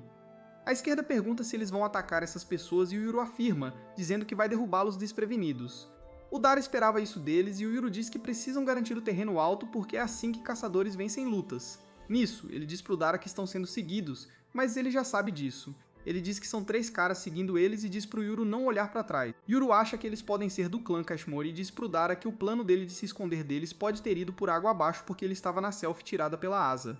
O Dara diz para ele se acalmar porque a mansão tem muitas câmeras de segurança que teriam capturado o rosto dele, e ele já considerou isso quando decidiu visitar o clã Kashmori. De volta à mansão Kashmori, a Aiza está olhando a foto dela com o Yuru. Ela desliza para ver a foto dele sozinho, mas o humor dela é estragado quando ela vê o Dara dando fotobomb no irmão dela. Ela imediatamente diz pra Gemini remover ele da foto, mesmo que o Papa Leão não quisesse isso. Nesse momento, o Jin aparece e pede pra ela mandar a foto do Dara, porque ele é uma pessoa potencialmente perigosa, e eles precisam ficar de olho nele. A Issa diz casualmente que o Dara não tá em nenhuma foto que ela tirou, e o surpreso Jin diz pra Blonde verificar as câmeras de segurança pra ele. Mais fundo na mansão, O Gonzo está conversando com os atacantes capturados. O delinquente bronzeado diz que o cara da jaqueta camuflada era o líder deles, e ele os contatou ontem à noite, dizendo que tinha um trabalho para eles. A garota mostra os registros de chamadas dela pro Ganso, dizendo que recebeu a ligação por volta da meia-noite e o delinquente também recebeu ligação mais ou menos na mesma hora. A Blonde comenta que eles terminaram a luta com o Yuru na mesma hora e depois foram para a mansão. O Jin pergunta quando eles entraram na mansão e eles respondem que entraram logo antes das 2 da manhã. Essa é uma notícia surpreendente para todos porque a segurança é mais apertada durante a noite e só membros do clã e seus convidados podem cruzar o portão à noite. O Gonzo pergunta para os 2 prisioneiros se havia alguém da família no portão para deixá-los entrar e o delinquente diz que ninguém estava lá. No entanto, a garota lembra que eles entraram pelo portão oeste, que estava escancarado. Esse é o maior choque para o Gonzo e outros porque não existe portão oeste na mansão. O delinquente tem certeza que eles entraram pelo portão oeste, mas o Jin diz para ele que todo lado oeste é um muro. O Gonzo decide que não pode confiar nos prisioneiros, então diz pro guarda Kiro fazer o trabalho dele. O Kiro dá um passo à frente e invoca o demônio dele, que é um par de braços brotando das costas dele. Os braços agarram os demônios da garota e ela surta, mas o Gabi diz pra ela relaxar porque o Kiro não vai machucar ninguém. Ele então invoca o segundo demônio dele, que é um livro falante que lê tudo sobre os 2 demônios e o dono deles, incluindo o endereço dela, o divórcio dos pais dela e as contas médicas da mãe doente dela. O curo pro livro falante por 1 minuto para dar privacidade pra garota e ler o resto dos detalhes ele mesmo.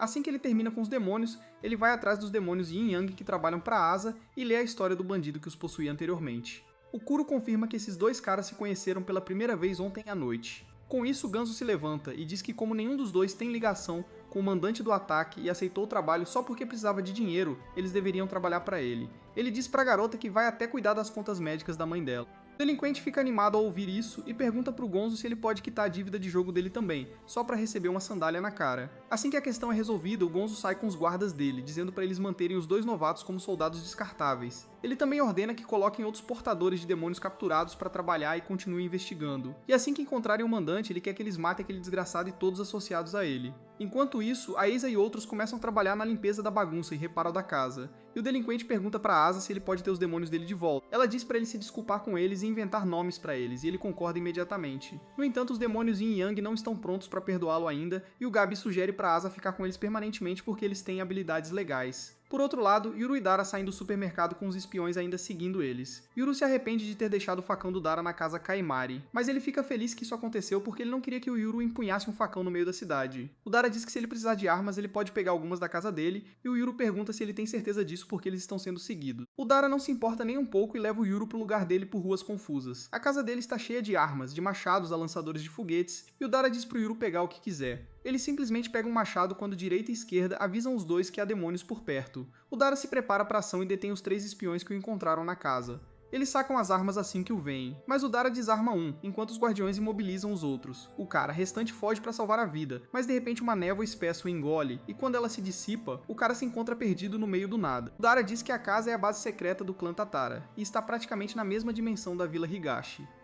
Só ele sabe a saída e diz pro espião contar tudo sobre si mesmo se não quiser se perder ali e morrer. O espião tenta fugir, mas tropeça no esqueleto de um agente do clã Kaishemori que cometeu o erro de seguir o Dera no passado. Direita e esquerda interrompem o interrogatório dele e dizem que ainda sentem demônios por perto, e o Dara diz que a casa Tatara é um demônio em si. No entanto, os guardiões não estão falando sobre isso, e Yuru e Dara ficam alertas ao ouvirem isso. De repente, um chicote longo atinge um dos espiões e arranca a cabeça dele do corpo. Todos olham chocados enquanto um demônio assustador com braços super longos sai do poço próximo, sorrindo ameaçadoramente. Enquanto Yuru preparam para lutar contra ele, o parceiro do demônio cuida de outro espião enquanto faz a pose mais insana da história com as pernas super longas. Os 2 demônios assustadores se juntam e começam a provocar os guardiões, que ficam muito irritados ao vê-los. A esquerda solta o espião sobrevivente perto do Yuru, dizendo para ele se afastar desse local porque os demônios na frente dele são monstros de verdade, e ele ainda não consegue lidar com ele. No entanto, ela está ansiosa por uma luta e o Wright também, que parece conhecer os demônios muito bem. O Dara força a vovó espiã desacordada a acordar, que imediatamente começa a gritar de horror ao ver os demônios. Vendo a reação dela, o Dara determina que aqueles demônios não são dela e começa a se preocupar com uma terceira parte desconhecida conseguiu entrar na casa perdida dos Tatara e o que eles poderiam querer. Ele então se vira para a direita e para a esquerda, que parecem conhecer os demônios em busca de respostas. A esquerda diz que elas já encontraram esses demônios chamados pernas longas e braços longos há muito tempo. Mesmo naquela época, os demônios de membros longos causaram muita destruição no lado norte da vila. Então, com a ajuda de um monge viajante que possuía o poder do selo, eles conseguiram encontrá-los dentro de uma montanha. O Wright então pergunta aos demônios como eles escaparam da montanha, ao que eles respondem que seu novo mestre desfez o feitiço de selamento e lhes concedeu liberdade após mais de 1000 anos. E agora que estão aqui, Planejam acertar as contas com Right, esquerda e o monge. Infelizmente para eles, direita e esquerda não têm ideia de onde está o monge, alegando que seu último paradeiro conhecido foi na própria montanha. O Dara tenta se lembrar das lendas que cercam pernas longas e braços longos. Ele se lembra que eles eram um pesadelo para os fazendeiros, pois eram conhecidos por pisotearem plantações e as inundarem com água que carregavam de riachos próximos. As pernas e braços longos ficam furiosos ao ouvir essas histórias e juram que os aldeões espalharam propaganda falsa sobre eles enquanto estavam selados na montanha. Na verdade, tudo o que fizeram foi comer algumas pessoas inocentes, e depois de ver a multidão aqui, eles escolhem Yuru para ser sua próxima refeição. Em seguida, perguntam para quem está à direita e à esquerda quem é seu mestre atual, e adivinham que, se eles estão aqui, um novo par de gêmeos deve ter nascido, e aquele que possui o poder do selo pode estar bem aqui. De repente, Dara grita os nomes de direita e esquerda e os comanda para atacar pernas e braços longos. Direita está prestes a colocar Dara em seu lugar quando ele faz contato visual com esquerda, e percebe que tudo isso é uma encenação. Ele rapidamente muda seu tom e concorda em cumprir os desejos de seu mestre. Pernas longas e braços longos caem na armadilha e imediatamente come o mestre de direita e esquerda. Eles chicoteiam seus membros para pegá-lo, mas direita e esquerda os interceptam. Eles parecem ter a vantagem no início, mas braços longos escapa rapidamente da mão de direita e começa a bater sua cabeça no chão. Enquanto isso, pernas longas também ganha distância de esquerda e começa a girar suas pernas em alta velocidade e usa o impulso para chutar a esquerda para longe. Dara dispara várias balas contra os demônios, mas isso só os enfurece e atrai a atenção de volta para ele. Braços longos acerta partindo ao meio e parte para um segundo ataque, mas direita bloqueia seu caminho. Neste ponto, os demônios percebem que ninguém está usando o poder do selo e adivinham que o portador não está aqui afinal. Eles começam a saborear a ideia de destruir esquerda e direita, que são muito mais fracos sem o selo ajudando-os. Enquanto isso, Dara foge sorrateiramente e alcança Yuru e a vovó, que estão escondidos atrás de algumas rochas. Ele agradece a Yuru por se abrigar sem que lhe fosse dito. Mas Yuru ignora isso e, em vez disso, começa a interrogar Dara sobre se ele está machucado e por que mentiu sobre ser o mestre de direita e esquerda. Dara explica que está apenas cumprindo seu dever como guardião de Yuru e também porque prometeu a asa que o manteria seguro. Yuru ainda está bravo e insiste que ele também pode lutar. A vovó espiã fica chocada ao ouvir isso e pergunta como um garotinho pode sonhar em enfrentar pernas e braços longos. Ele rapidamente a cala apontando seu machado para ela, e Dara aproveita a chance para perguntar se ela trabalha para os Kaesmorres ou para a aldeia Higashi. Ela rapidamente confessa que foi enviada pelos Kaesmorres, mas Yuru exige mais detalhes porque nem todos os Kaesmorres são iguais. Assustada com a visão de seu machado, ela revela que foi o segundo filho, Asuma, quem a enviou. Ela afirma que foi instruída a apenas seguir Yuru e Dara sem machucá-los e que nunca esperou ser arrastada para essa terrível bagunça demoníaca. Dara determina que a vovó não é uma ameaça e pede sua ajuda, pois ela deve ser pelo menos uma portadora de demônios. No entanto, a vovó aponta que ela e os outros espiões deixaram seus demônios para trás porque direita e esquerda os teriam detectado facilmente enquanto estavam sendo seguidos.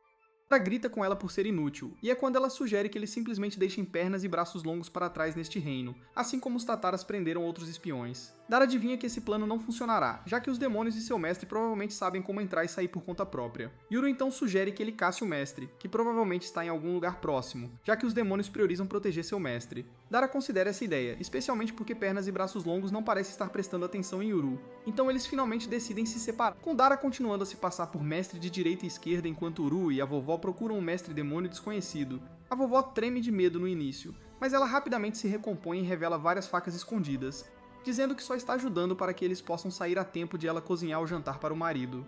Dara tenta se esgueirar para o arsenal da casa por trás, mas braços longos o avista e destrói a parede ao lado dele com um golpe. Dara mal escapa dos ataques implacáveis e, felizmente, direita chega e pisa no braço bem a tempo. Braços longos imediatamente agarra a direita pelas pernas e o gira para lançá-lo no ar. Dara fica impressionado com quão longe os braços do demônio podem ir e fica aliviado ao ver que os ataques do demônio tornaram o arsenal facilmente acessível. Enquanto braços longos seguram o indefeso direita no ar, os demônios gêmeos começam a planejar como matarão todos. Pernas longas sugere que eles matem seu mestre primeiro, porque seria mais satisfatório matar direita e esquerda depois que eles fossem roubados de seu mestre. Braços longos gosta da ideia, mas antes que possam continuar, uma bala gigante perfura o olho de pernas longas. Os demônios congelam em choque, pois não têm ideia do que os atingiu. Dara, que se camuflou no chão, longe, mira novamente com seu rifle de precisão, pensando que tem a vantagem, já que esses demônios que ficaram presos em uma montanha por milhares de anos não têm ideia de tecnologia moderna. Ele atira novamente, e desta vez arranca um pedaço da perna de braços longos e do segundo olho de pernas longas. Os acertos consecutivos fazem pernas longas e braços longos perderem o controle de esquerda e direita, que imediatamente arrastam os demônios enfraquecidos e os jogam um contra o outro.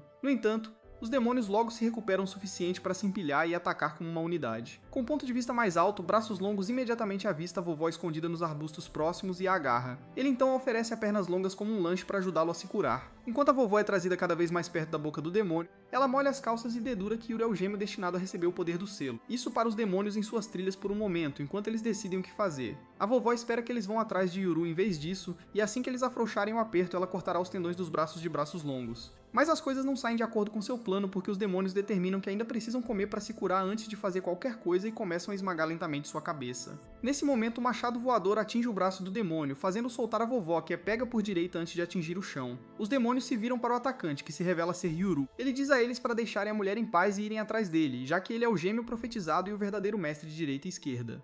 Pernas longas e braços longos ficam perplexos sobre o que fazer, já que Yuru ainda não tem o poder do selo, e se o matarem, ele simplesmente reviverá com o poder, e eles poderiam ser selados em algum lugar por mais 1000 anos. Braços longos se pergunta se eles podem matá-lo imediatamente após ele reviver, mas pernas longas aponta que direita e esquerda nunca permitiriam isso. Surpreendentemente, Yuru então diz à direita e esquerda para não interferirem até que ele diga a eles. Pernas longas e braços longos não reclamam e imediatamente começam seu ataque. Yuru desvia com sucesso de todos os seus socos enquanto direita e esquerda ficam imóveis, avisando os demônios que eles só precisam focar no Yuru. Enquanto o perseguem, Yuru se pergunta como Pernas Longas corre tão rápido sem olhos. Eles revelam que isso não importa, pois são como duas peças de um quebra-cabeça e que estão mais fortes juntos em sua forma verdadeira. Pernas Longas pisa nas pedras e Pernas Douradas a joga em Yuru, que mal escapa. Dara, que tentava mirar de longe, tem dificuldade em acertar, pois os demônios se movem rápido demais. Antes que ele possa fazer algo, os demônios jogam um crânio nele, deixando claro que ele não pode mais surpreendê-los com um ataque. Eles prometem ir atrás do Dara depois de matar o Yuru. Enquanto isso, Yuru continua desviando de todos os obstáculos que os demônios jogam nele e se esconde na parte de trás da casa Tatara. Os demônios o perdem de vista por um momento, permitindo que ele mude de direção. Mas não dura muito, pois os demônios o avistam e o esmagam com uma árvore arrancada. Vendo Yuru deitado imóvel no chão, os demônios começam a planejar o que fazer. Pensam em arrancar sua língua para que ele não possa pedir ajuda à direita e esquerda enquanto o matam. Mas enquanto riem, Yuru abre os olhos e os demônios ficam cheios de medo avassalador, enquanto Yuru levanta o braço e fecha o punho. Os demônios suspeitam que ele já tem o poder do selo e que estava apenas escondendo-o para esperar a oportunidade perfeita de vencer. Enquanto os pensamentos dos demônios aceleram, Yuru aponta que os enganou com sucesso por um segundo, que esse segundo foi suficiente para a direita e esquerda terem uma abertura. Então ordena que direita e esquerda façam o que quiserem, que já estão bem atrás dos demônios. Antes que possam reagir, direita e esquerda usam suas verdadeiras formas para separar pernas longas e braços longos. Depois disso, a luta se torna unilateral, com direita garantindo que os demônios não se reúnam, enquanto a esquerda derrota rapidamente braços longos em uma luta subaquática e Dara dispara uma bala para decepar pernas longas. Ambos os demônios acabam se desintegrando em uma névoa fina, deixando para trás apenas suas relíquias. Esquerda olha para as relíquias e diz que elas ainda possuem muito poder e que os demônios poderiam ter sido deuses se tivessem usado seus poderes para o bem. Direita dá um tapinha nas costas de Yuru e o parabeniza por ter conseguido o blefe. Yuru concorda e compartilha que se lembrou de Asen liberando seu poder de quebra primeiro fechando e depois abrindo seu primeiro. Então ele percebeu que seria o oposto para ele. Todos ficam impressionados com seu raciocínio inteligente e começam a elogiá-lo por derrotar os demônios sem poderes especiais. O momento é interrompido por Esquerda, que de repente esmaga uma borboleta em sua mão, após o que ela afirma que é, na verdade, o demônio que eles estavam detectando desde que deixaram o clã Kajori. Como sua presença era muito fraca, eles não conseguiam localizá-lo até agora. Dara percebe que os Kajoris provavelmente enviaram as caudas humanas como iscas, enquanto o demônio borboleta era o verdadeiro espião. A vovó reconhece a borboleta como parte do segundo filho Kaimori, que se assume demônio e avisa que matá-la não teria prejudicado o verdadeiro demônio. Considerando isso um problema para depois, o grupo segue para inspecionar a área em busca do mestre do demônio gêmeo. Yuru leva todos para um local nos fundos da casa onde ele se lembra que pernas longas e braços longos evitaram atacar. Ele se ajoelha e espia sob as tábuas do assoalho da casa para encontrar o suposto mestre escondido e ordena que ele saia. Uma voz assustada responde perguntando se Yuru o matará, o que surpreende Dara, pois o suspeito parece muito jovem. Mas Yuru não parece se importar e diz que seu destino depende de como ele decidir agir. Depois de pensar um pouco, o suspeito finalmente rasteja para fora com as mãos para cima e jura contar tudo a eles. Yuru olha para o garotinho e pergunta se ele era o mestre de pernas longas e braços longos, o que o garoto confirma imediatamente. Ele então revela que seu nome é Ken Tatara e que lhe disseram que ele poderia encontrar seu pai aqui. Yuru rapidamente junta as peças e acusa Dara de abandonar seu filho. Dara rejeita a ideia instantaneamente, mas lentamente começa a duvidar de si mesmo depois de se lembrar de todas as mulheres em sua vida. Ele pergunta freneticamente o nome da mãe de Ken, que Ken revela ser a Beba. Não reconhecendo o nome, Dara jura que ele não pode ser seu pai, afinal. Ken não parece impressionado e acaba com a miséria de Dara, revelando que seu pai é Rowie Tatara. Yuru se pergunta onde ele ouviu o nome Rowie antes. Dara compartilha que Rowie é seu pai e Yuru deve tê-lo conhecido de quando costumava visitar a Vila Higashi.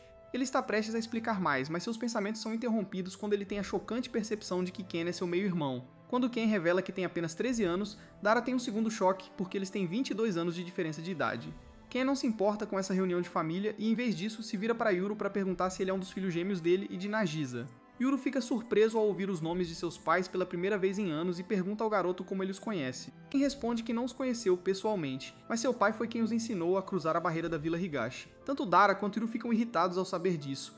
com Dara se sentindo traído pelo fato de que seu pai nunca lhe contou sobre isso, e Yuru exigindo saber onde seus pais estão atualmente. Em vez de respondê-los, Ken fica com medo do machado apontado para seu rosto e começa a chorar. Nesse momento, vovó começa a questionar as afirmações de Ken, perguntando como os aldeões de Higashi nunca suspeitaram que os Tatara fossem espiões que Maurice Rowe acabou guiando os pais de Yuru para os Kejmora.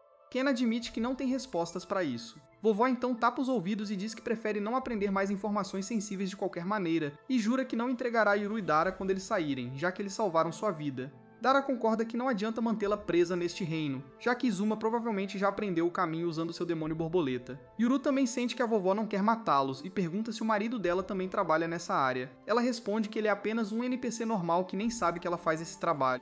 Yuru se sente aliviado depois de ouvir isso e decide deixá-la ir. Antes de partir, vovó pergunta se ela pode enterrar seus companheiros espiões que foram mortos ao entrar no reino Tatara, pois eles não têm família para lamentá-los. Dara permite que ela faça isso e Yuru se oferece para ajudar, o que surpreende vovó. Ela diz a Yuru que não entende como ele fala sobre matar tão facilmente enquanto também ajuda a enterrar seus inimigos. Yuru explica que corpos devem ser enterrados para evitar a propagação de doenças como a peste, revelando que suas ações não são por compaixão, mas pelas dificuldades que ele experimentou na vila. Enquanto enterram os corpos, Ken agradece timidamente a Dara por matar pernas longas e braços longos. Isso faz Yuru pensar sobre como o contrato entre um mestre e seus demônios é feito de sangue, e ele pergunta como o contrato é dissolvido pacificamente em casos em que o mestre não morre.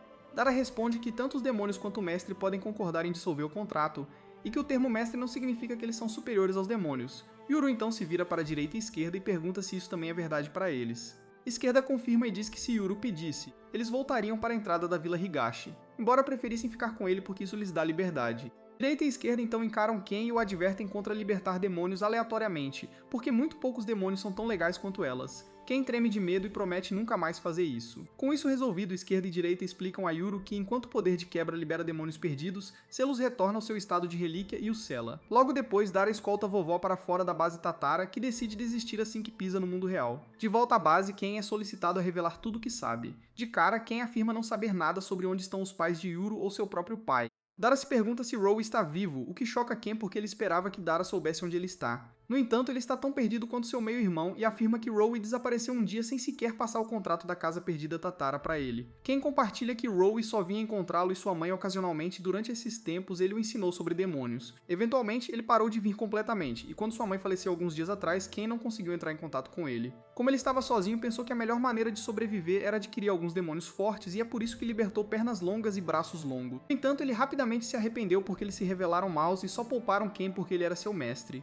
Como ele não podia deixá-los agir descontroladamente e destruir o mundo, ele decidiu prendê-los dentro da dimensão da Casa Perdida Tatara. Dara se compadece da história do pai ausente de Ken e compartilha como Rowe de repente jogou todas as responsabilidades do clã Tatara sobre ele um dia, 10 anos atrás, e desapareceu por volta da mesma época em que os pais de Yu escaparam. Ken então se lembra que Rowe uma vez ficou bêbado e começou a reclamar de como a mãe de Yuru, que era originalmente do mundo exterior, o chantageou para contar a ela o caminho para fora da Vila Higashi. Como ele não gostou da maneira como a vila lidou com a questão dos gêmeos profetizados, ele acabou contando a ela como escapar. Ken adivinha que depois de fazer isso, Rowe provavelmente não teve escolha a não ser se aposentar por medo do que a vila faria se descobrissem que ele os traiu. Depois que Ken compartilha tudo o que sabe, o grupo decide finalmente voltar para casa, onde Hana estava esperando por eles. Ela fica aliviada ao ver todos voltarem inteiros, mas rapidamente descobre um cartão de jogo e o cartão de barras de Jin dentro da bolsa de Dara, fazendo-a pensar que eles estavam tramando algo. Imediatamente depois disso, Dara apresenta Ken Tatara, o que só piora as coisas porque ela acredita que ele pode ser o filho perdido de Dara. Ela luta para esconder sua raiva enquanto planeja roubar todo o dinheiro de Dara com um divórcio. Eventualmente, Dara e Yuru explicam toda a situação e a atualizam. Depois de assegurá-la pela 10ª vez que Ken não é filho de Dara, mas sim de Roy, eles anunciam que ele ficará aqui por um tempo. Ela é muito contra isso porque odeia crianças e não há espaço no apartamento minúsculo de qualquer maneira. Yuru tenta argumentar que mãos extras significam ajuda extra e que crianças são um tesouro. Hana rebate perguntando como eles têm certeza de que Ken está realmente do lado deles. Yuru responde casualmente que Ken nem sequer tem a sede de sangue para machucar uma mosca, mas Hana não está satisfeita com essa resposta. Ela aconselha Yuru a ser mais cuidadoso em como ele julga as pessoas e demonstra seu ponto estrangulando-o repentinamente por trás, enquanto explica que embora ela não queira matá-lo agora, ela poderia facilmente mudar de ideia, e não há nada que ele possa fazer para escapar de seu alcance. Quando Hana o solta, Ken faz xixi nas calças e pergunta se todo mundo da Vila Higashi é louco. Vendo sua covardia, direita e esquerda garantem a Hana que é seguro mantê-lo por perto, mesmo que ele esteja tramando algo, porque ele é um covarde enorme. Ken tenta recuperar sua dignidade entregando a Hana um talão de poupança que sua mãe deixou para trás, dizendo que isso cobrirá as despesas da casa. Hana o examina apenas para descobrir que está muito desatualizado e ordena que Dara vá para os fundos atualizá-lo. Assim que Dara retorna, Hana pega o talão de poupança e percebe que acertou na loteria. Ela imediatamente muda de tom e permite que Ken fique com ela para sempre. Dara dá uma olhada no talão de poupança e fica perplexo ao ver o quão rico Ken é. Eles então notam que a conta de Ken recebe um grande depósito todo mês, e a única pessoa que poderia estar enviando esse dinheiro é seu pai Roe. Como o último depósito foi muito recente, isso significa que ele ainda está vivo. Yuru decide que eles devem começar a procurá-lo, mas Dara aponta como isso será uma tarefa difícil porque ele não tem uma única foto dele. Ken confirma o mesmo, levando-os a um beco sem saída. Dara então considera rastreá-lo através da mãe de Ken. Mas Ken revela que ele já foi ao bar onde sua mãe costumava trabalhar após sua morte para perguntar sobre seu pai, mas nenhum de seus amigos sabia nada sobre ele. Dara imagina que Roe provavelmente esconde seus rastros muito bem no mundo normal para evadir os Kagemaurice e decide que a única opção restante é obter informações das pessoas na Vila Higashi. Ela odeia a ideia de ser arrastada para essa bagunça e se exclui dessa missão. Após o jantar, Dara manda as crianças para a cama. Assim que eles saem, Hana pergunta a Dara o que há dentro da urna na mesa. Ele responde que contém as cinzas da mãe de Ken porque não havia lugar para enterrá-la. Hana fica triste ao ouvir isso e se oferece para enterrar os restos mortais em um bom lugar em sua montanha, se Ken quiser. Dara sorri e agradece pela boa ideia. Enquanto isso, Yuru e Ken, que estão dividindo o mesmo quarto, lutam para adormecer. Enquanto conversam fiado, Yuru diz a Ken que espera que encontrem o pai dele logo. Ken espera o mesmo, especialmente porque ele precisa dizer a Roy que sua mãe morreu. O quarto permanece em silêncio depois disso, até que Ken começa a chorar. Enquanto segura as lágrimas, ele diz a Yuru que espera que eles encontrem seus pais também. Yuru fica tocado, mas não diz mais nada. Mas é aí que este vídeo termina. Lembre-se de curtir e se inscrever no canal. Obrigado por assistir e nos vemos na próxima vez.